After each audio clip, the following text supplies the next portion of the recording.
Start करते हैं। आपका कहाँ से शुरू करना है? भाग 6 हाई कोर्ट को जो है क्या अभी देखना है हमको, हाई कोर्ट को। ठीक है, तो आइए हाई कोर्ट के साथ शुरुआत करते हैं। सुबह मॉर्निंग में हम लोग सुप्रीम कोर्ट तक सर लास्ट टॉपिक को देखे हैं। हम्म, कुछ का बोलिए। वैकेंसी है क्या था कोई चीज का? वैकेंसी तो कल बोला है कि 2 गो आएगा। कोई बीटीएससी में जो है क्या आपको आएगा, है ना, कनीय अभियंता का पोस्ट के लिए जो है क्या आपको, है ना, अच्छा, नौ एगो सौ आएगा। सत्ताईस जो सुबह डाले थे, क्या चीज का है? कृषि वाला? वो कृषि वाला जो है क्या आपको, कृषि वाले के लिए जो है क्या आपको दिया है ना, अच्छा, कृषि वाले के एग्रीकल्चर लिए, जो किया है सर्टिफिकेट जो होगा। है ना। हाँ, वो वाला। ठीक है, आइए शुरू करते हैं। ठीक है, किया जाए शुरुआत। जी। चलिए आते हैं, शुरू करते हैं। 1 मिनट।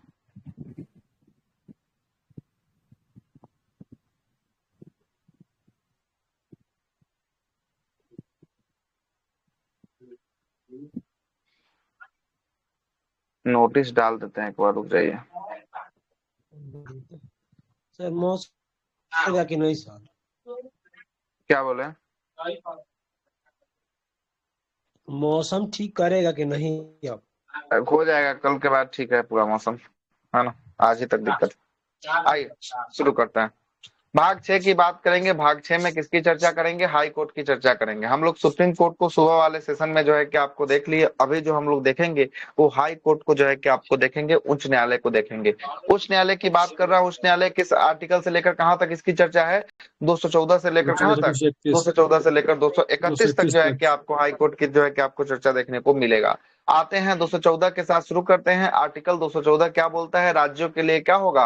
राज्यों के लिए हाई कोर्ट होगा। ये किस आर्टिकल में है? ये 214 में जो है कि आपको लिखा हुआ है कि राज्यों के लिए क्या होने वाला है? राज्यों के लिए हाई कोर्ट जो है कि आपको होने वाला है। ठीक है, आते हैं 214 के बाद 215 की बात करते हैं। 215 में लिखता है कि हाई कोर्ट एक कैसा न्यायालय होगा?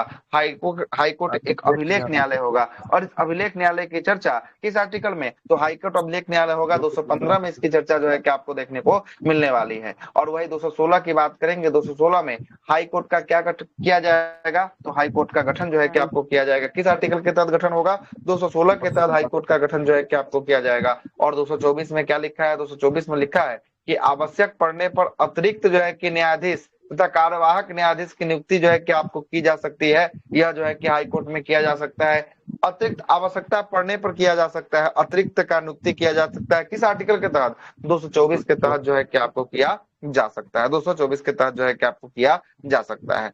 आगे देखिएगा, आगे क्या बोलता है? आर्टिकल नंबर 231 बोलता है। 231 बोलता है 2 या 2 से अधिक राज्यों के लिए कितना हाई कोर्ट होगा? 2 या 2 से अधिक राज्यों के लिए केवल और केवल एक हाई कोर्ट होगा। जैसे बहुत सारे राज्य को देखिएगा, या उसका क्षेत्राधिकार बहुत सारे अलग अलग डिपार्टमेंट में चला जाता है, अलग अलग जगहों पर चला जाता है। जैसे आपको गोवा के लिए पूछेगा तो गोवा का हाई कोर्ट किस हाई कोर्ट के अंतर्गत आता है? तो गोवा आता है मुंबई हाई कोर्ट के अंतर्गत जो है कि आपको आता है। क्लियर है ना, मुंबई हाई कोर्ट के अंतर्गत आता है। ठीक है, तो वही बोल रहा है कि 231 के तहत 2 या 2 से अधिक राज्यों के लिए कितना हाई कोर्ट होगा? एक ही हाई कोर्ट का व्यवस्था जो है कि आपको किया गया है। और आर्टिकल 226 की बात करेंगे। 226 में क्या बोलता है? 226 में हाई कोर्ट को क्या जारी करने की शक्ति है? हाई कोर्ट को रीट जारी करने की शक्ति जो है कि आपको देखने को मिलता है 226 के तहत। और न्यायाधीश की बात करेंगे हाई कोर्ट में, सभी हाई कोर्ट में जजों की संख्या समान नहीं होती है, याद रखिएगा।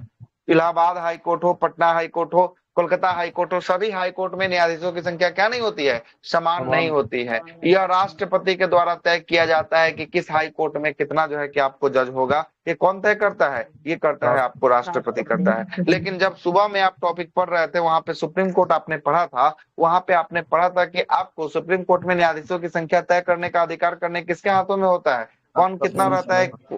संसद जो है कि आपको करता है। संसद बताता है कि कितना किस न्यायालय सुप्रीम कोर्ट में कितना न्यायाधीश होगा, ये संसद बताता है। जबकि हाई कोर्ट में कितना जज होंगे, कौन से हाई कोर्ट में कितना जज होंगे, इनका जो है कि बताने का काम कौन करता है या रखने का काम कौन करता है? तो ये करते हैं आपको राष्ट्रपति जो है कि आपको करते हैं। और वर्तमान में अगर पूछा जाए हाई कोर्ट की संख्या कितनी है पूरे भारत में? 25 जो है कि आप हाई कोर्ट जो है कि वर्तमान में देखने को मिलेगा। पूरे भारत में 25 हाई कोर्ट जो है कि आपको देखने को मिलेगा। आगे चलते हैं, आगे देखिएगा। हाई कोर्ट के न्यायाधीश बनने के लिए क्या क्या योग्यता चाहिए, क्या क्या आपके अंदर योग्यता होना चाहिए, इसके कारण आप हाई कोर्ट के न्यायाधीश बन सकते हैं। तो सबसे पहला योग्यता है कि भारत का क्या होना चाहिए, भारत का नागरिक जो है कि आपको होना चाहिए। दूसरा योग्यता क्या खोजता है, दूसरा खोजता है कि आपका 10 वर्ष तक आप जिला न्यायाधीश, जिला न्यायालय में क्या न्यायाधीश के रूप में जो है कि आपको काम करने होने चाहिए। तो मतलब दूसरा नंबर का योग्यता है कि जो जिला जज होता है उसके रूप में कितना साल काम करना चाहिए आपको, 10 साल। साल। 10 साल। और अगला बोलता है कि 10 साल, 10 वर्षों तक जो है कि एक या एक से अधिक हाई कोर्ट में क्या किसी का वकालत होना चाहिए, तो वकील के रूप में काम करना चाहिए जो है कि आपको, है ना। ये तीन योग्यता जो है कि आपको खोजता है, ये तीनों में से जो है कि आपको मिलेगा तो क्या बनेंगे आप, हाई कोर्ट के न्यायाधीश जो है कि आपको बन सकते हैं।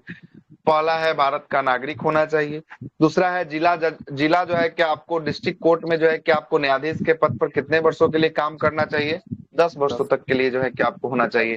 और तीसरा बोलता है कि अगर जिला जज में नहीं काम किए हैं तो हाई कोर्ट में कितने साल के लिए वकील के रूप में काम करना चाहिए आपको, 10 साल के लिए जो है कि वकील के रूप में जो है कि आपको काम करना चाहिए। यही इसकी योग्यता जो है कि आपको बताता है। हाई कोर्ट में न्यायाधीशों की नियुक्ति की बात करेंगे।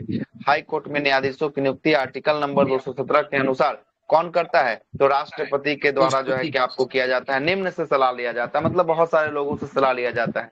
अब जैसे कोई हाई कोर्ट के न्यायाधीश की नियुक्ति करना होगा तो किससे किससे सलाह लेगा, सबसे पहले सुनिएगा। सबसे पहला जो सलाह लेगा वो भारत के मुख्य न्यायाधीश से लेगा, मतलब सुप्रीम कोर्ट के मुख्य न्यायाधीश से पहला सलाह लेगा। कौन लेगा, राष्ट्रपति लेगा, ठीक है।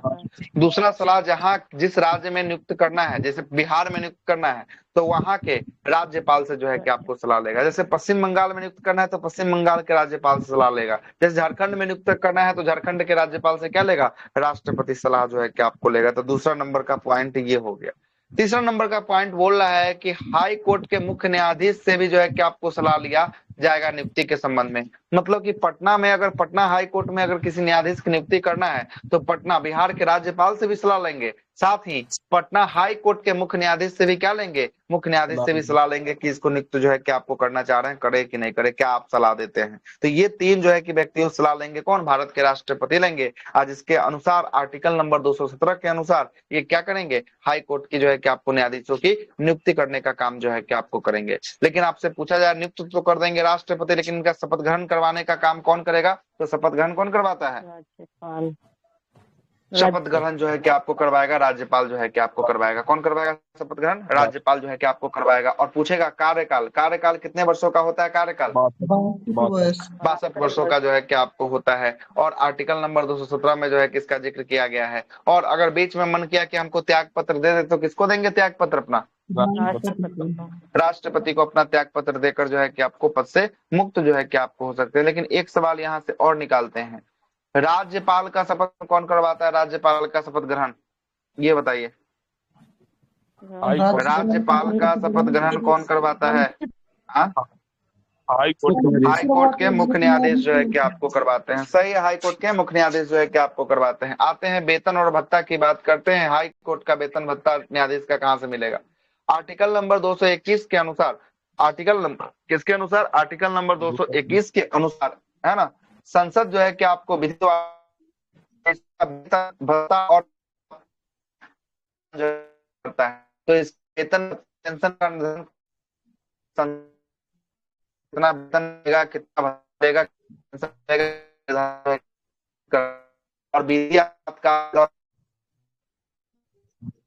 लगेगा तो उस समय का वेतन में क्या किया जा सकता है, जिसमें कटौती किया आपको याद अपाल वेतन छोड़कर व्यक्ति में कटौती का वेतन में कटौती राष्ट्रपति के नहीं कर सकता है। बाकी दुनिया का सभी पद का में आगे बढ़ते हैं। अब हाई कोर्ट की बात करें, न्याय वेतन 2 क्या करें, 2,25,000 जो को मिल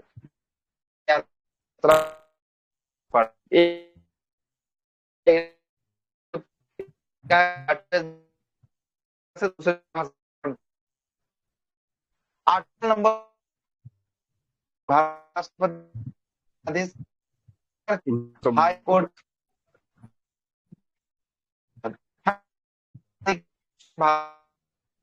कोर्ट से कोर्ट हाई कोर्ट में जो करने का काम क्या होता है, ट्रांसफर करने का जो है होता है, आपको करते हैं कोर्ट के न्यायाधीश से सलाह करते हैं, ठीक है, क्या आपको करते हैं। क्लियर है, आगे चलते हैं। और इसकी चर्चा हस्तांतरण ट्रांसफर की चर्चा कौन से आर्टिकल में है, तो ये आर्टिकल नंबर 222 में जो है कि आपको देखने को मिलेगा, ठीक है, 222 में देखने को मिलेगा। आगे चलते हैं। अगला है कि पद की रिक्तियां, कब कब पद ऐसा होगा कि हाई कोर्ट के न्यायाधीश का पद कब कब रिक्त माना जाएगा। तो सबसे पहला बोल रहा है कि 62 साल अगर आपका पूर्ण गया ना, तो आपका रिटायरमेंट हो जाएगा, तो आपका क्या माना जाएगा, पद को रिक्त माना जाएगा। दूसरा बोल रहा है कि अगर राष्ट्रपति को क्या दिए भी आपका क्या माना जाएगा, मुख्य क्या आपको माना जाएगा। और तीसरा है कि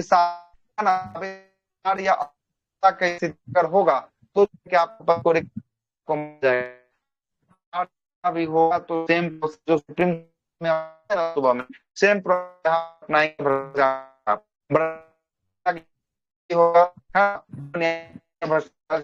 होगा सदनों से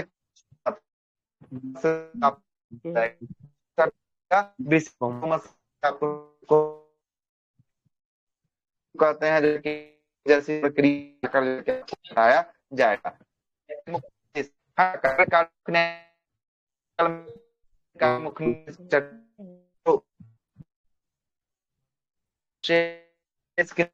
मतलब जो को फिर इसमें है, तो इसकी चर्चा 224 के क में है, 224 के क में जो है कि आपको देखने को मिलेगा। और कार्यकारी कार्यकारी मतलब कार्यवाहक ना, कार्यवाहक, कार्यकारी का मतलब कार्यवाहक नहीं है, इसके स्थान पे दूसरा है ना। न्यायाधीश के देखने को मिलने वाला है 235 करेंगे। 235 आर्टिकल 235 में क्या बोलता है, हाई कोर्ट अधीनस्थ न्यायालय नियंत्रण करेगा। अधीनस्थ न्यायालय मतलब इसके नीचे जो भी कोर्ट होगा तो निर्देश चलेगा, वो हाई कोर्ट के दिशा निर्देश है कि आपको चले, तो देखूंगा जो भी दिशा करता है तो के निर्देश जो है फॉलो करता है। कोर्ट है, दूसरी तरफ मुख्यालय है, तीसरी तरफ न्यायालय है, चौथी तरफ उसका खंडपीठ है। खंडपीठ मतलब तो समझ हम आपको समझ देते हैं। कोर्ट जहाँ पर होगा उसका मुख्यालय, कोर्ट का हेड ब्रांच होगा उसको कहते हैं मुख्यालय। क्षेत्र मतलब कि उच्च अंतर्गत ऐसा तो नहीं एक से राज्य में एक क्षेत्र आता है। एक हो गया खंडपीठ, खंडपीठ का मतलब हो गया छोटा, है ना, छोटा रूप कोई बहुत बड़ा कोई स्टेट है और वहां से आने जाने में आदमी असमर्थ है, तो उस जिला में या उस डिस्ट्रिक्ट में एक जो है कि क्या खोल दिया जाता है, उसका छोटा ब्रांच खोल दिया जाता है। इसको हम लोग क्या कहते हैं, खंडपीठ जो है कि आपको कहते हैं। काम जो है कि हूबहू करेगा किसके तरह, हाई कोर्ट की तरह करेगा, लेकिन ये मिनी हो जाएगा, छोटा जो है कि आपको हो जाएगा खंडपीठ, इसको जो है कि आपको कहा जाता है। ब्लॉक खोला जा रहा है तो काम किसके तरह करता है, ब्लॉक की तरह ही काम कर रहा है। हाँ बस वही बात समझिए, है ना, यही बात समझिए जो है कि यहाँ भी, है ना। आते हैं थोड़ा सा लिस्ट देखते हैं। इस लिस्ट को सभी हाई कोर्ट में इसका नाम नहीं होगा। इस लिस्ट में उसी हाई कोर्ट का नाम होगा जिसका उसकी राजधानी में हाई कोर्ट का मुख्यालय न होकर कोई अन्य शहर में जो है कि इसका हाई कोर्ट हो। जैसे उत्तर प्रदेश की राजधानी आपको पता है कहाँ है, लखनऊ है ना, लखनऊ उत्तर प्रदेश की लखनऊ है, लेकिन इसका हाई कोर्ट देखिए, हाई कोर्ट कहाँ है, लखनऊ में ना होके कहाँ है, इलाहाबाद में जो है कि आपको होगा, प्रयागराज इसको वर्तमान में जो है कि आपको कहा जाता है। लेकिन पूछेगा कि इलाहाबाद हाई कोर्ट का खंडपीठ कहाँ खोला गया, छोटा रूप कहाँ खोला गया, ये खोला गया है लखनऊ में जो है कि आपको खोला गया है। अगला नाम है छत्तीसगढ़। छत्तीसगढ़ की राजधानी जो है कि आपको कहाँ है, रायपुर है, लेकिन ये रायपुर में इसका है क्या हेडक्वार्टर, देखिए तो कहाँ पे है, छत्तीसगढ़ हाई कोर्ट बिलासपुर में जो है कि आपको होने वाला है, ठीक है ना, बिलासपुर में होगा। अगला है असम। असम की राजधानी दिसपुर है, लेकिन इसका हाई कोर्ट कहाँ है, इसका हाई कोर्ट गुवाहाटी में जो है कि आपको होने वाला, कहाँ होगा, गुवाहाटी में होने वाला है। और याद रखिएगा कि पूर्वोत्तर भारत का ऐसा हाईकोर्ट है जिसका 4 राज्यों में क्षेत्राधिकार आता है। एक है असम, दूसरा नागालैंड, तीसरा मिजोरम और चौथा अरुणाचल प्रदेश। ये 4 राज्य का हाईकोर्ट कहाँ है? ये 4 राज्य का हाईकोर्ट केवल और केवल कहाँ है? गुवाहाटी में जो है कि आपको होने वाला है। कौन कौन राज्य 4 गो है पूर्वोत्तर का? असम, क्वेश्चन पूछा हुआ है।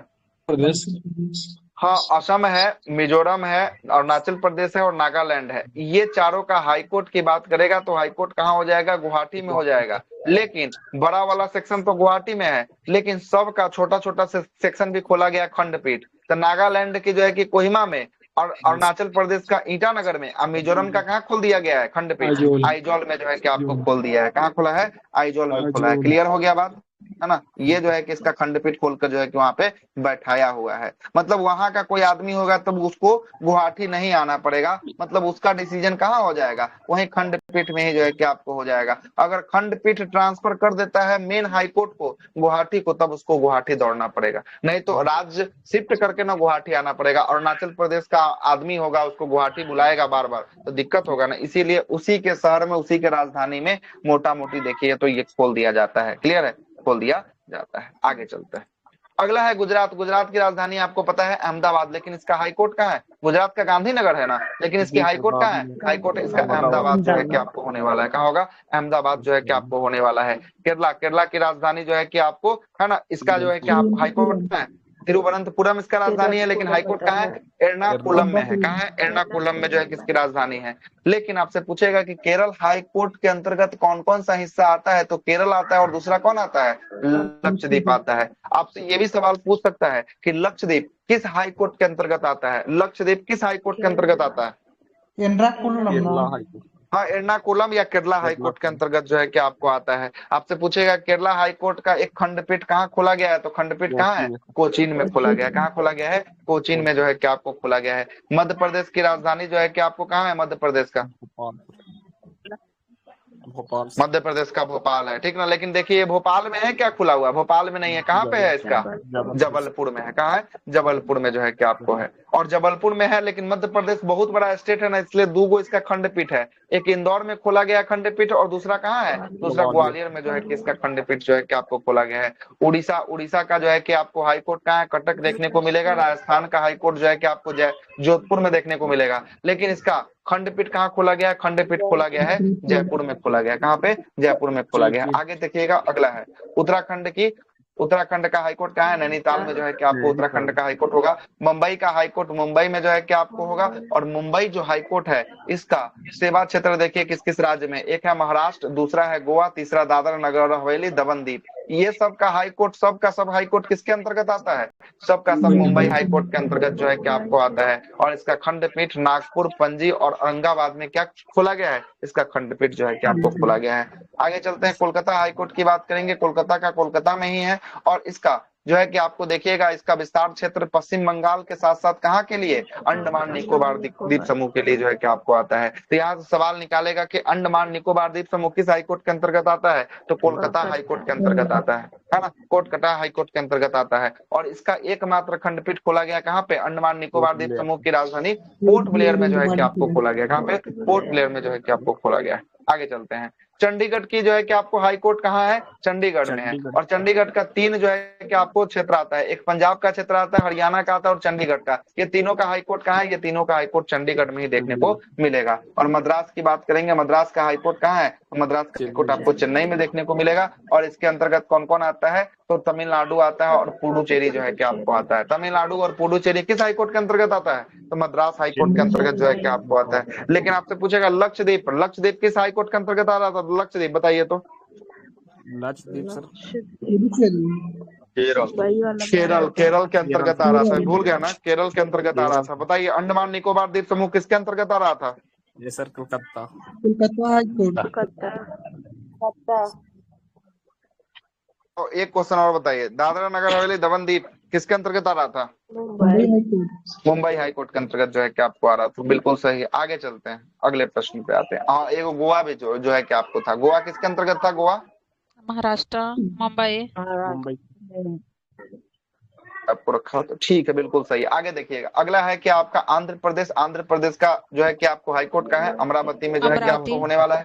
और बिहार का हाई कोर्ट जो है कि आपको पटना में होगा, पटना। इसलिए इंपॉर्टेंट है। इसका स्थापना पूछता है, हर बार 1916 पूछता है में। किसका, 1916। देखिएगा, दो चीज याद रखिएगा। सबसे पहले पटना जो है कि आपको हाई कोर्ट की स्थापना हुई। हाई कोर्ट हुआ था कब, 1916 में हुआ था। और हाई कोर्ट जब बांस किया कि नहीं शिक्षा व्यवस्था को सुधारो, तो 1917 में पटना विश्वविद्यालय की स्थापना हुआ। पटना विश्वविद्यालय, पटना यूनिवर्सिटी की स्थापना कब, 1917। 1917 में। याद रखिएगा, बस याद करने का, ऐसा नहीं है कि बात किया था, ऐसा कुछ नहीं, हम आपको याद करने के लिए बता रहे हैं। हाँ बोलिए। अभी मुख्य न्यायाधीश कौन है सर पटना? ए पटना का पवन ये है, कुमार क्या नाम है, भेमप्पा, पवन कुमार हाँ, भेमप्पा, पवन कुमार जो है क्या, सर कहना कोई पवन पवन कुमार है, कुमार भेमप्पा। मनप्पा है, सही है। पवन कुमार जो है कि आपको ठीक बोला।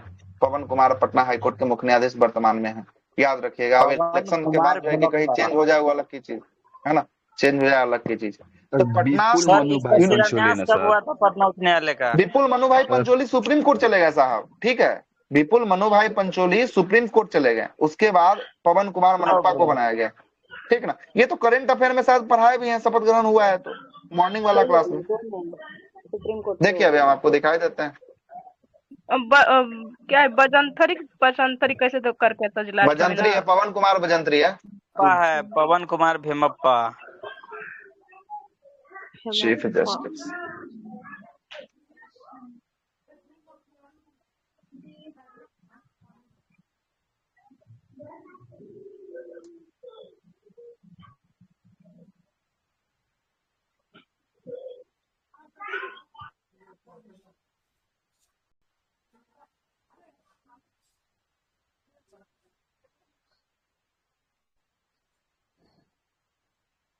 देखिए पढ़ लीजिए नाम क्या है, honourable chief justice Pawan Bajantri, Pawan Kumar Bajampa Banjantri जो है कि आपको होने वाला है, ठीक ना। बंजंत्री जो है कि आपको होगा, पूरा नाम है बजंत्री, लास्ट में टाइटल है, ठीक है ना। ये जो है कि आपको हाई कोर्ट के अभी मुख्य न्यायाधीश जो है कि आपको होने वाले हैं, है ना। मुख्य न्यायाधीश जो है कि आपको होने वाले हैं, और इनको तो जान ही रहे होंगे, है ना। जस्टिस राजीव रंजन प्रसाद, है ना। बीपीएससी वाला आंदोलन में बहुत फेमस हुए थे, चेहरा ही यादें होगा, है ना। चलिए, ये है पटना हाई कोर्ट का ऑफिशियल वेबसाइट है ना। इससे आप किसी भी केस के बारे में जानकारी आप ले सकते हैं, है ना। क्या हुआ उस पे, क्या स्टेटमेंट आया नहीं आया, सब कुछ इस पे आपको पता चल जाएगा, है ना। तो पटना जो है कि हाई कोर्ट 1916, पटना विश्वविद्यालय कब, पटना विश्वविद्यालय 1917, है ना। 1917 याद रखिएगा। दोनों सवाल बिहार दरोगा पूछ लिया है, बार बार पूछता है। ये 33 सीट का एग्जाम हुआ था लास्ट में 7 तारीख को, उसमें भी पूछा था, पिछले महीने के 7 तारीख को एग्जाम में भी पूछा था, पटना हाई कोर्ट की स्थापना कब हुआ है, तो ये हुआ है 1916 में हुआ है, ठीक है। आगे चलते हैं, अगले सवाल पे आते हैं। मेघालय हाईकोर्ट की जो है कि आपको मुख्यालय कहाँ है, शिलोंग में होगा, मणिपुर पूरा का कहाँ है, अगरतला में जो है कि आपको होगा। और दिल्ली का कहाँ है, दिल्ली का दिल्ली में ही जो है कि आपको होगा, कहाँ होगा, दिल्ली का दिल्ली में होगा। एक कॉल आ रहा, रुक जाइएगा, बैठ कीजिए।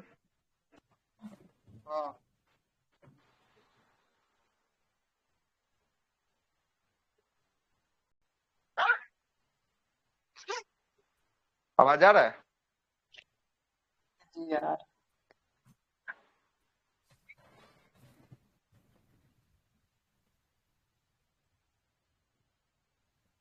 चलते हैं, आइए। दिल्ली हाई कोर्ट का मुख्यालय कहाँ है, दिल्ली हाई कोर्ट का दिल्ली में ही है ना, याद रखिएगा इसको।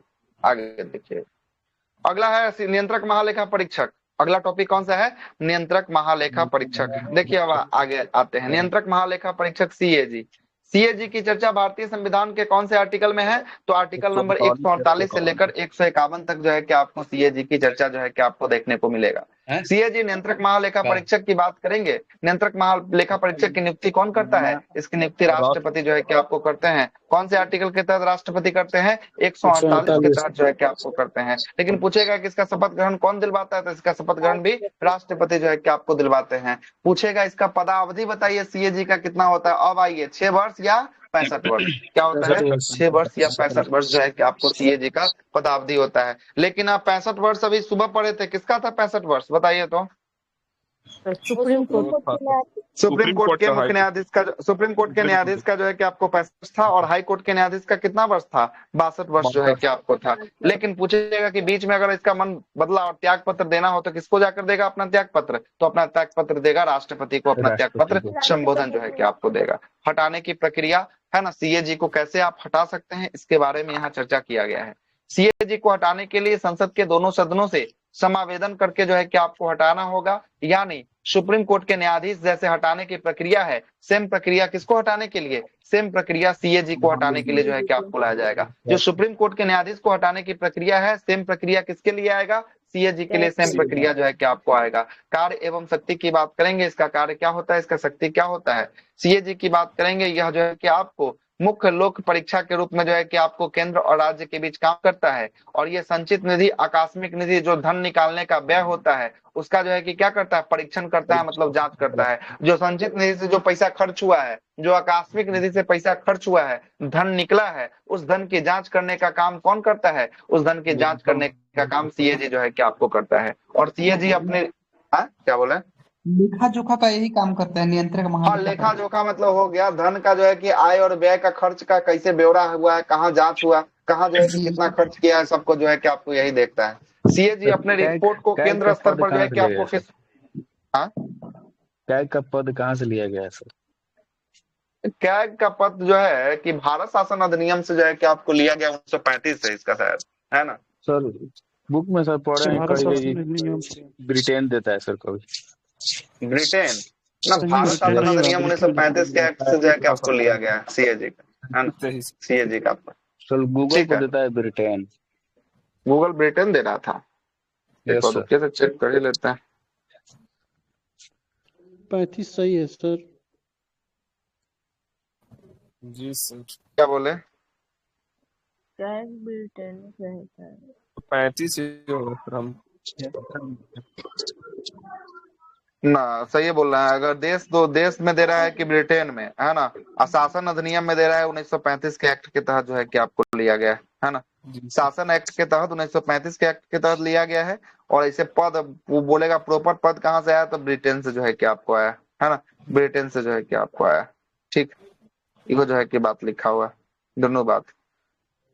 चलिए आगे चलते हैं। सीएजी अपनी रिपोर्ट को केंद्र स्तर पर किसको देता है, तो केंद्र स्तर पर जो है कि आपको राष्ट्रपति को जो है कि आपको सौंपता है। और वही राष्ट्रपति कहाँ रखवाता है, तो राष्ट्रपति संसद के पटल पे जो है कि आपको रखवाता है। और राज्य स्तर पे किसको देगा? जब संघ स्तर पर दे रहा है राष्ट्रपति को, तो राज्य स्तर पर किसको देगा? राज्यपाल को जो है कि आपको देगा, है ना। और राज्य संबंधित जो है कि आपको किसको देगा? राज्यपाल को जो है कि आपको देगा। राज्यपाल फिर विधान मंडल के पटल पे जो है कि आपको रखवाने का काम जो है कि आपको करेगा।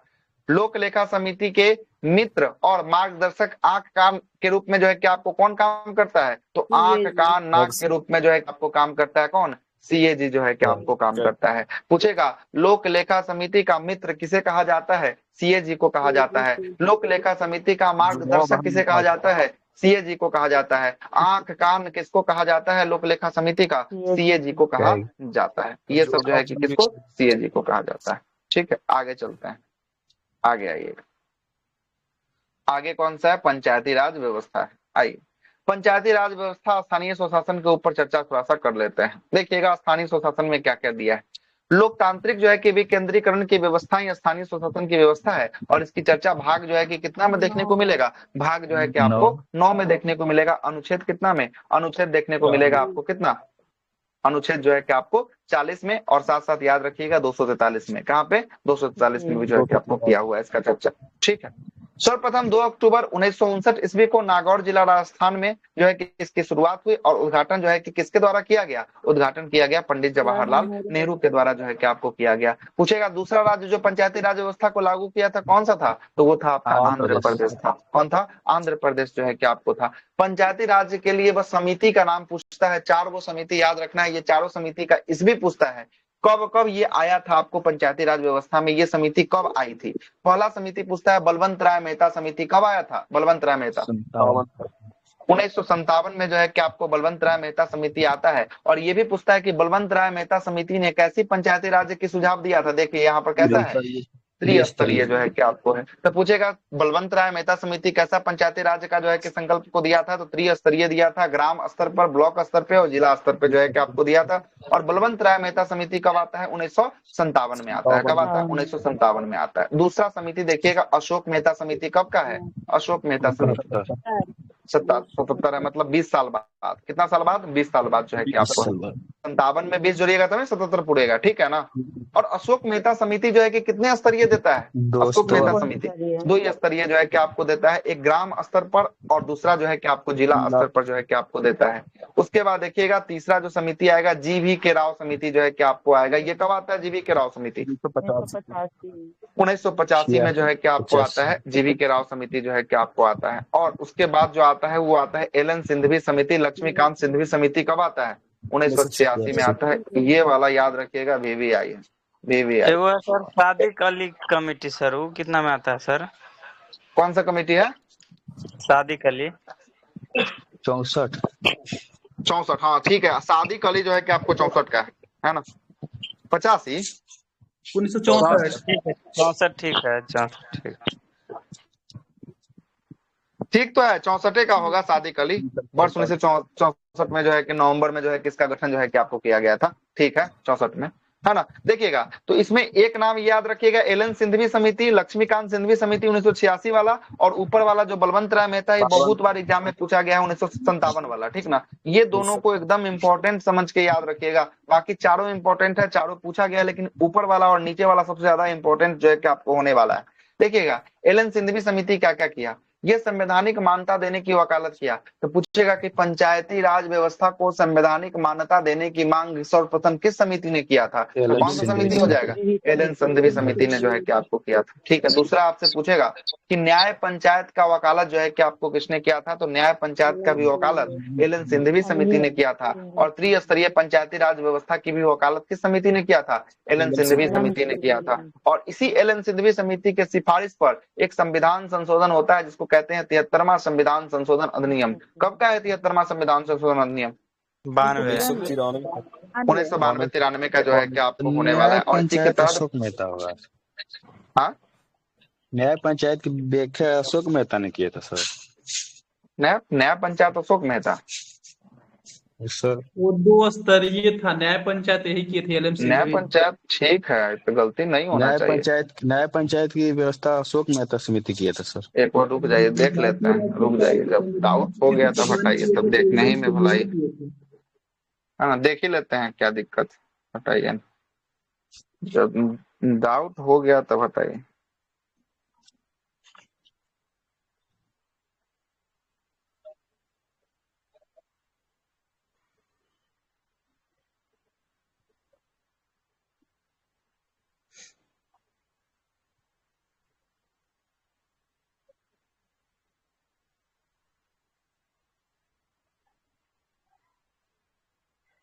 न्याय पंचायत का निर्माण की सिफारिश सबसे पहले, अच्छा ये सिफारिश किया था और इसके तहत लागू हुआ था, है ना, ये लागू हुआ था, ठीक है। ये है आपका अशोक मेहता है सिफारिश, है ना, यहाँ पर सिफारिश होगा। और यहाँ पर जो है कि आपको क्या हुआ था, न्याय पंचायत जो है कि आपको लागू हुआ था। और न्याय पंचायत में देखते होंगे हेड किसको माना गया है? न्याय पंचायत में है आपको सरपंच को माना गया है। किसको? सरपंच को जो है कि आपको माना गया है। क्लियर, यही जो है कि आपको दोनों में अंतर, ठीक, दोनों में यही अंतर। आइए आगे चलते हैं। नोट में क्या दिया है? पंचायती राज व्यवस्था का वास्तुकार या शिल्पकार किसको माना जाता है? तो पंचायती राज व्यवस्था का वास्तुकार या शिल्पकार बलवंत राय मेहता समिति को माना जाता है। कब का समिति था? 1957 का था क्या? 57 का जो है क्या आपको था, ठीक है। आगे चलते हैं। 73वां संविधान संशोधन अधिनियम 1992 में आया था और ये कब लागू हुआ था? 1993 में लागू हुआ था। बोलेगा छोटा डेट कब लागू हुआ था? 24 अप्रैल को लागू हुआ था। कब? 24 अप्रैल को लागू हुआ था। इसीलिए 24 अप्रैल को कौन सा दिवस के रूप में मनाते हैं हम लोग? पंचायती राज दिवस के रूप में जो है कि आपको मनाते हैं।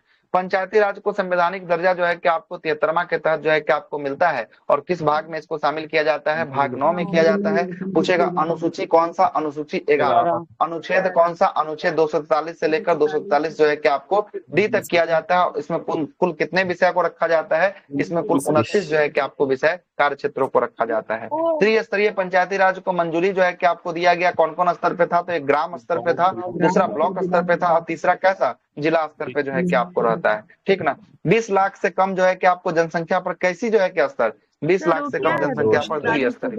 40 के डी तक और बताइए तो ए डी नहीं होना चाहिए, ये डी से वही आगे तो जाना चाहिए, ई ठीक है। होगा क से ना। अड़ा तक होता है ना इसमें हाँ टोटल ये जो है ना 15 ओ होगा, ठीक ना, डी नहीं होना चाहिए, यहाँ ओ होगा, ओ, ठीक ना, ओ होगा, ठीक है, ओ होगा, डी गलती दिया है ना। ठीक है। क्या कि आई में जो है कि आपको वित्त आयोग की चर्चा है ना, आई में तो वित्त आयोग की चर्चा है।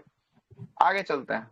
तो 20 लाख से कम आबादी पे द्विस्तर, अब 20 लाख से अधिक आबादी पे कितना स्तर, 20 लाख से अधिक आबादी पे त्रिस्तरीय की व्यवस्था की बात जो है कि आपको किया गया। और इसमें सीटों के आरक्षण के बारे में भी चर्चा किया गया। और सीटों के आरक्षण में देखिएगा महिलाओं को कितना परसेंट, महिलाओं को 1/3% जो है कि आपको फिक्स कर दिया गया है ना। कम से कम जो है कि 1/3 होना चाहिए, इससे अधिक देना है लेकिन इससे कम 1/3 से कम नहीं देना है। और इसी में उभरता हुआ एक राज्य सामने निकल कर आया जो महिलाओं को पंचायती राज व्यवस्था में 50% आरक्षण देने का सबसे पहला वादा किया। वह राज्य कौन सा था, वह राज्य बिहार जो है कि अपना था, जिसने 2006 में दिया सबसे था ना पहली सर। बार, हाँ 2006 में सबसे पहली बार जो है कि महिलाओं को है ना कितना परसेंट, 50% आरक्षण देने की बात जो है कि आपको कहा बिहार जो है कि आपको था। आगे चलते हैं। बिहार सर्वप्रथम जो है कि आपको 50% आरक्षण जो है कि आपको महिलाओं को जो है कि आपको दिया। SC ST के लिए जो है कि आपको जनसंख्या का अनुपात जो है कि आपको होगा, ये भी बात जो है कि इसमें बोला गया था। पंचायती राज चुनाव की बात करेंगे, इसका चुनाव कौन करवाता है, तो इसका चुनाव राज्य निर्वाचन आयोग करवाता है। देखिए 2 निर्वाचन आयोग होता है, एगो संघ का निर्वाचन आयोग, एगो राज्य का निर्वाचन आयोग। तो राज्य का निर्वाचन आयोग जो है वो चुनाव पंचायती राज का और नगर पालिका का करवाता है, जबकि संघ का निर्वाचन आयोग है वो चुनाव जो है कि विधानसभा का करवाता है, उसके बाद लोकसभा का चुनाव करवाता है, उसके बाद राष्ट्रपति का करवाता है, उपराष्ट्रपति का चुनाव जो है कि आपको करवाता है। क्लियर है। आगे चलते हैं। कार्यकाल की बात करेंगे। पंचायती राज्य का कार्यकाल कितने वर्षों के लिए, 5 सर। हाँ विधानसभा का चुनाव संघ वाला करवाएगा। कौन जी सर, करवाएगा, संघ। संघ वाला, ठीक है। भारतीय निर्वाचन आयोग करवाएगा, ना कि राज्य निर्वाचन आयोग करवाएगा, ठीक है। भारतीय, अभी देखे होंगे ना कल सारा का सारा निर्वाचन आयुक्त सब बिहार में जो है कि बैठक किए थे, सब नेताओं को बुलाकर मिले हैं कल, है ना। घोषणा भी आज शायद दोपहर 2 बजे प्रेस कॉन्फ्रेंस भी हो रहा था शायद, देखे है ना, नहीं सुने हैं क्या बोला है उसने, लेकिन हो रहा था।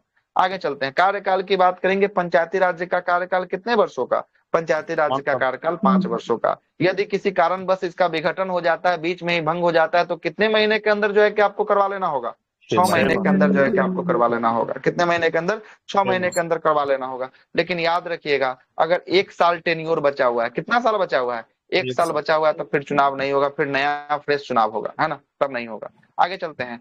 चुनाव में न्यूनतम आयु की बात करेंगे। पंचायती राज व्यवस्था में खड़ा होने के लिए कम से कम कितना आयु आपको चाहिए, कितना साल, कम से कम 21 साल चाहिए। कितना साल, 21 साल। एक थोड़ा एज का कॉन्सेप्ट समझिएगा।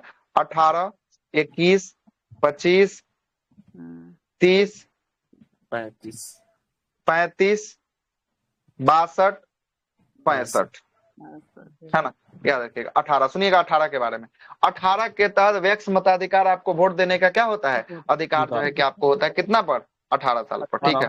21 पे आइएगा, 21 पे। 21 की बात करेंगे। 21 पर जब होगा तो आप पंचायती राज चुनाव लड़ सकते हैं और नगर पालिका का चुनाव जो है कि आप 21 पे लड़ सकते हैं। 25 जब होगा ना, 25 तब आप लोकसभा का चुनाव लड़ सकते हैं और राज्य का विधानसभा का चुनाव जो है कि आपको 25 पे लड़ सकते हैं। 30 की बात करेंगे। 30 पे विधान परिषद का चुनाव लड़ सकते हैं और राज्यसभा का चुनाव जो है कि आपको 30 पे लड़ सकते हैं। 35 की बात करेंगे। 35 पे देखिएगा राज्यपाल का, राष्ट्रपति का चुनाव जो है कि आपको लड़ सकते हैं। 62 साल पे आपका हाई कोर्ट के न्यायाधीश का रिटायरमेंट और 65 साल पर किसका रिटायरमेंट, सुप्रीम कोर्ट के न्यायाधीश का रिटायरमेंट। बस इतना ही सवाल आपसे पूछेगा, इसके बाहर कुछ नहीं पूछेगा। इतना ही एज कॉन्सेप्ट से सवाल आपको पूछेगा पॉलिटी में। आगे चलते हैं। नेपाल में अभी नया करंट में आया 16 साल के 16 साल, हाँ 16 साल। नेपाल के साथ साथ याद रखिएगा नेपाल से पहले लागू करने वाला देश था ब्रिटेन, है ना। ब्रिटेन जो है कि आपको था। जेनजी वहां पे जेनजी हुआ ना, तो जेनजी के बाद वहां बोला कि 16 साल का लोग भी अब वोट देगा सरकार को बनाने में, ठीक है, सरकार को बनाने में वोट। आगे चलते हैं। देखिएगा पंचायत की संरचनाओं को संबंधित जो है कि आपको प्रावधान तैयार करना राज्य विधानमंडल के द्वारा जो है कि आपको तैयार करता है। तो पूछेगा पंचायती राज का चुनाव कौन करवाता है, तो राज्य सरकार करवाता है। अगर राज्य सरकार ऑप्शन में न रहेगा तब क्या मारिएगा, राज्य निर्वाचन आयोग। कौन, राज्य निर्वाचन आयोग जो है कि आपको करवाता है। लेकिन पूछेगा कौन सी सरकार करवाती है, तो राज्य सरकार करवाती है पंचायती राज्य की चुनाव। कौन सी सरकार, राज्य सरकार जो है कि आपको करवाएगी, ठीक है। आगे जरा सुनिएगा आगे बात। आगे क्या बोलता है कि पंचायत चुनाव, पंचायत का चुनाव जो है कि कैसा होता है, प्रत्यक्ष रूप से होता है कि अप्रत्यक्ष रूप से? तो इसका होता है प्रत्यक्ष रूप से होता है, और हर 5 साल के अंतराल पर जो है कि आपको जनताओं के द्वारा चुनाव जो है कि आपको करवाया जाता है। पंचायती राज व्यवस्था की बात कर रहा है। फिर आगे देखिए, ग्रामीण स्थानीय शासन से पंचायती राज जो है कि आपको नामांकन किस नेता ने सुझाव जो है कि आपको दिया था? तो सबसे पहला पंचायती राज का सुझाव देखिए कौन से नेता के द्वारा दिया गया? यह दिया गया है महात्मा गांधी के द्वारा जो है कि आपको दिया गया। और 73वें संविधान संशोधन अधिनियम का अभिपालन करने वाला पहला राज्य कौन है? मतलब सीधा सीधा यही बात समझिएगा, 73वां संविधान संशोधन को लागू करने वाला पहला राज्य जो है कि आपको कौन था? तो पहला राज्य जो है कि आपको था मध्य प्रदेश जो है कि आपको था। और मध्य प्रदेश कब लागू करता है? 24 अप्रैल 1993 को जो है कि आपको लागू करता है। इसलिए पंचायती राज दिवस कब मनाया जाता है? 24 अप्रैल को मनाया जाता है। पंचायत की संरचना की बात करेंगे, देखिएगा कैसा संरचना है। त्रिस्तरीय पंचायती राज में एक ग्राम स्तर पे होता है, और ग्राम स्तर पे हेड कौन होता है? हेड होता है मुखिया होता है। ग्राम स्तर पे हेड कौन होता है? मुखिया जो है कि आपको होता है। और इसका चुनाव, मुखिया का चुनाव कैसे होता है? प्रत्यक्ष रूप से या अप्रत्यक्ष रूप से?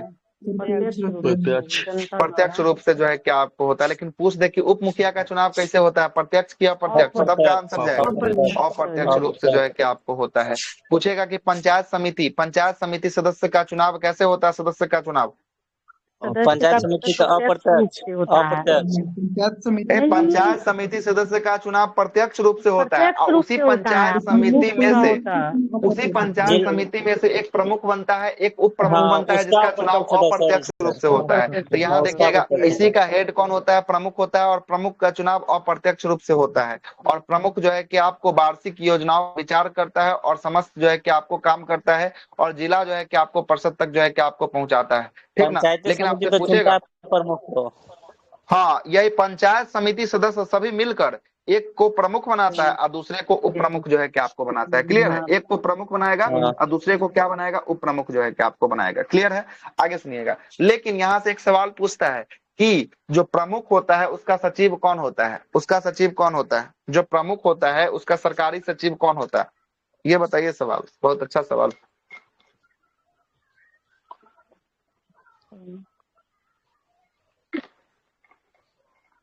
ब्लॉक लेवल पे सबसे बड़ा अधिकारी कौन होता है? वही सचिव होता है। बताइए कौन होगा? बीडीओ। कौन होगा? बीडीओ होगा, है ना? Block development officer, BDO. BDO जो है कि किसका सचिव होता है? तो प्रमुख का सचिव जो है कि आपको होता है। ठीक है, आगे चलते हैं। तीसरा स्तर कौन सा है? जिला स्तर, जिला परिषद। जिला परिषद के अध्यक्ष, जिला परिषद के अध्यक्ष का चुनाव अप्रत्यक्ष की प्रत्यक्ष कैसे रूप से होगा?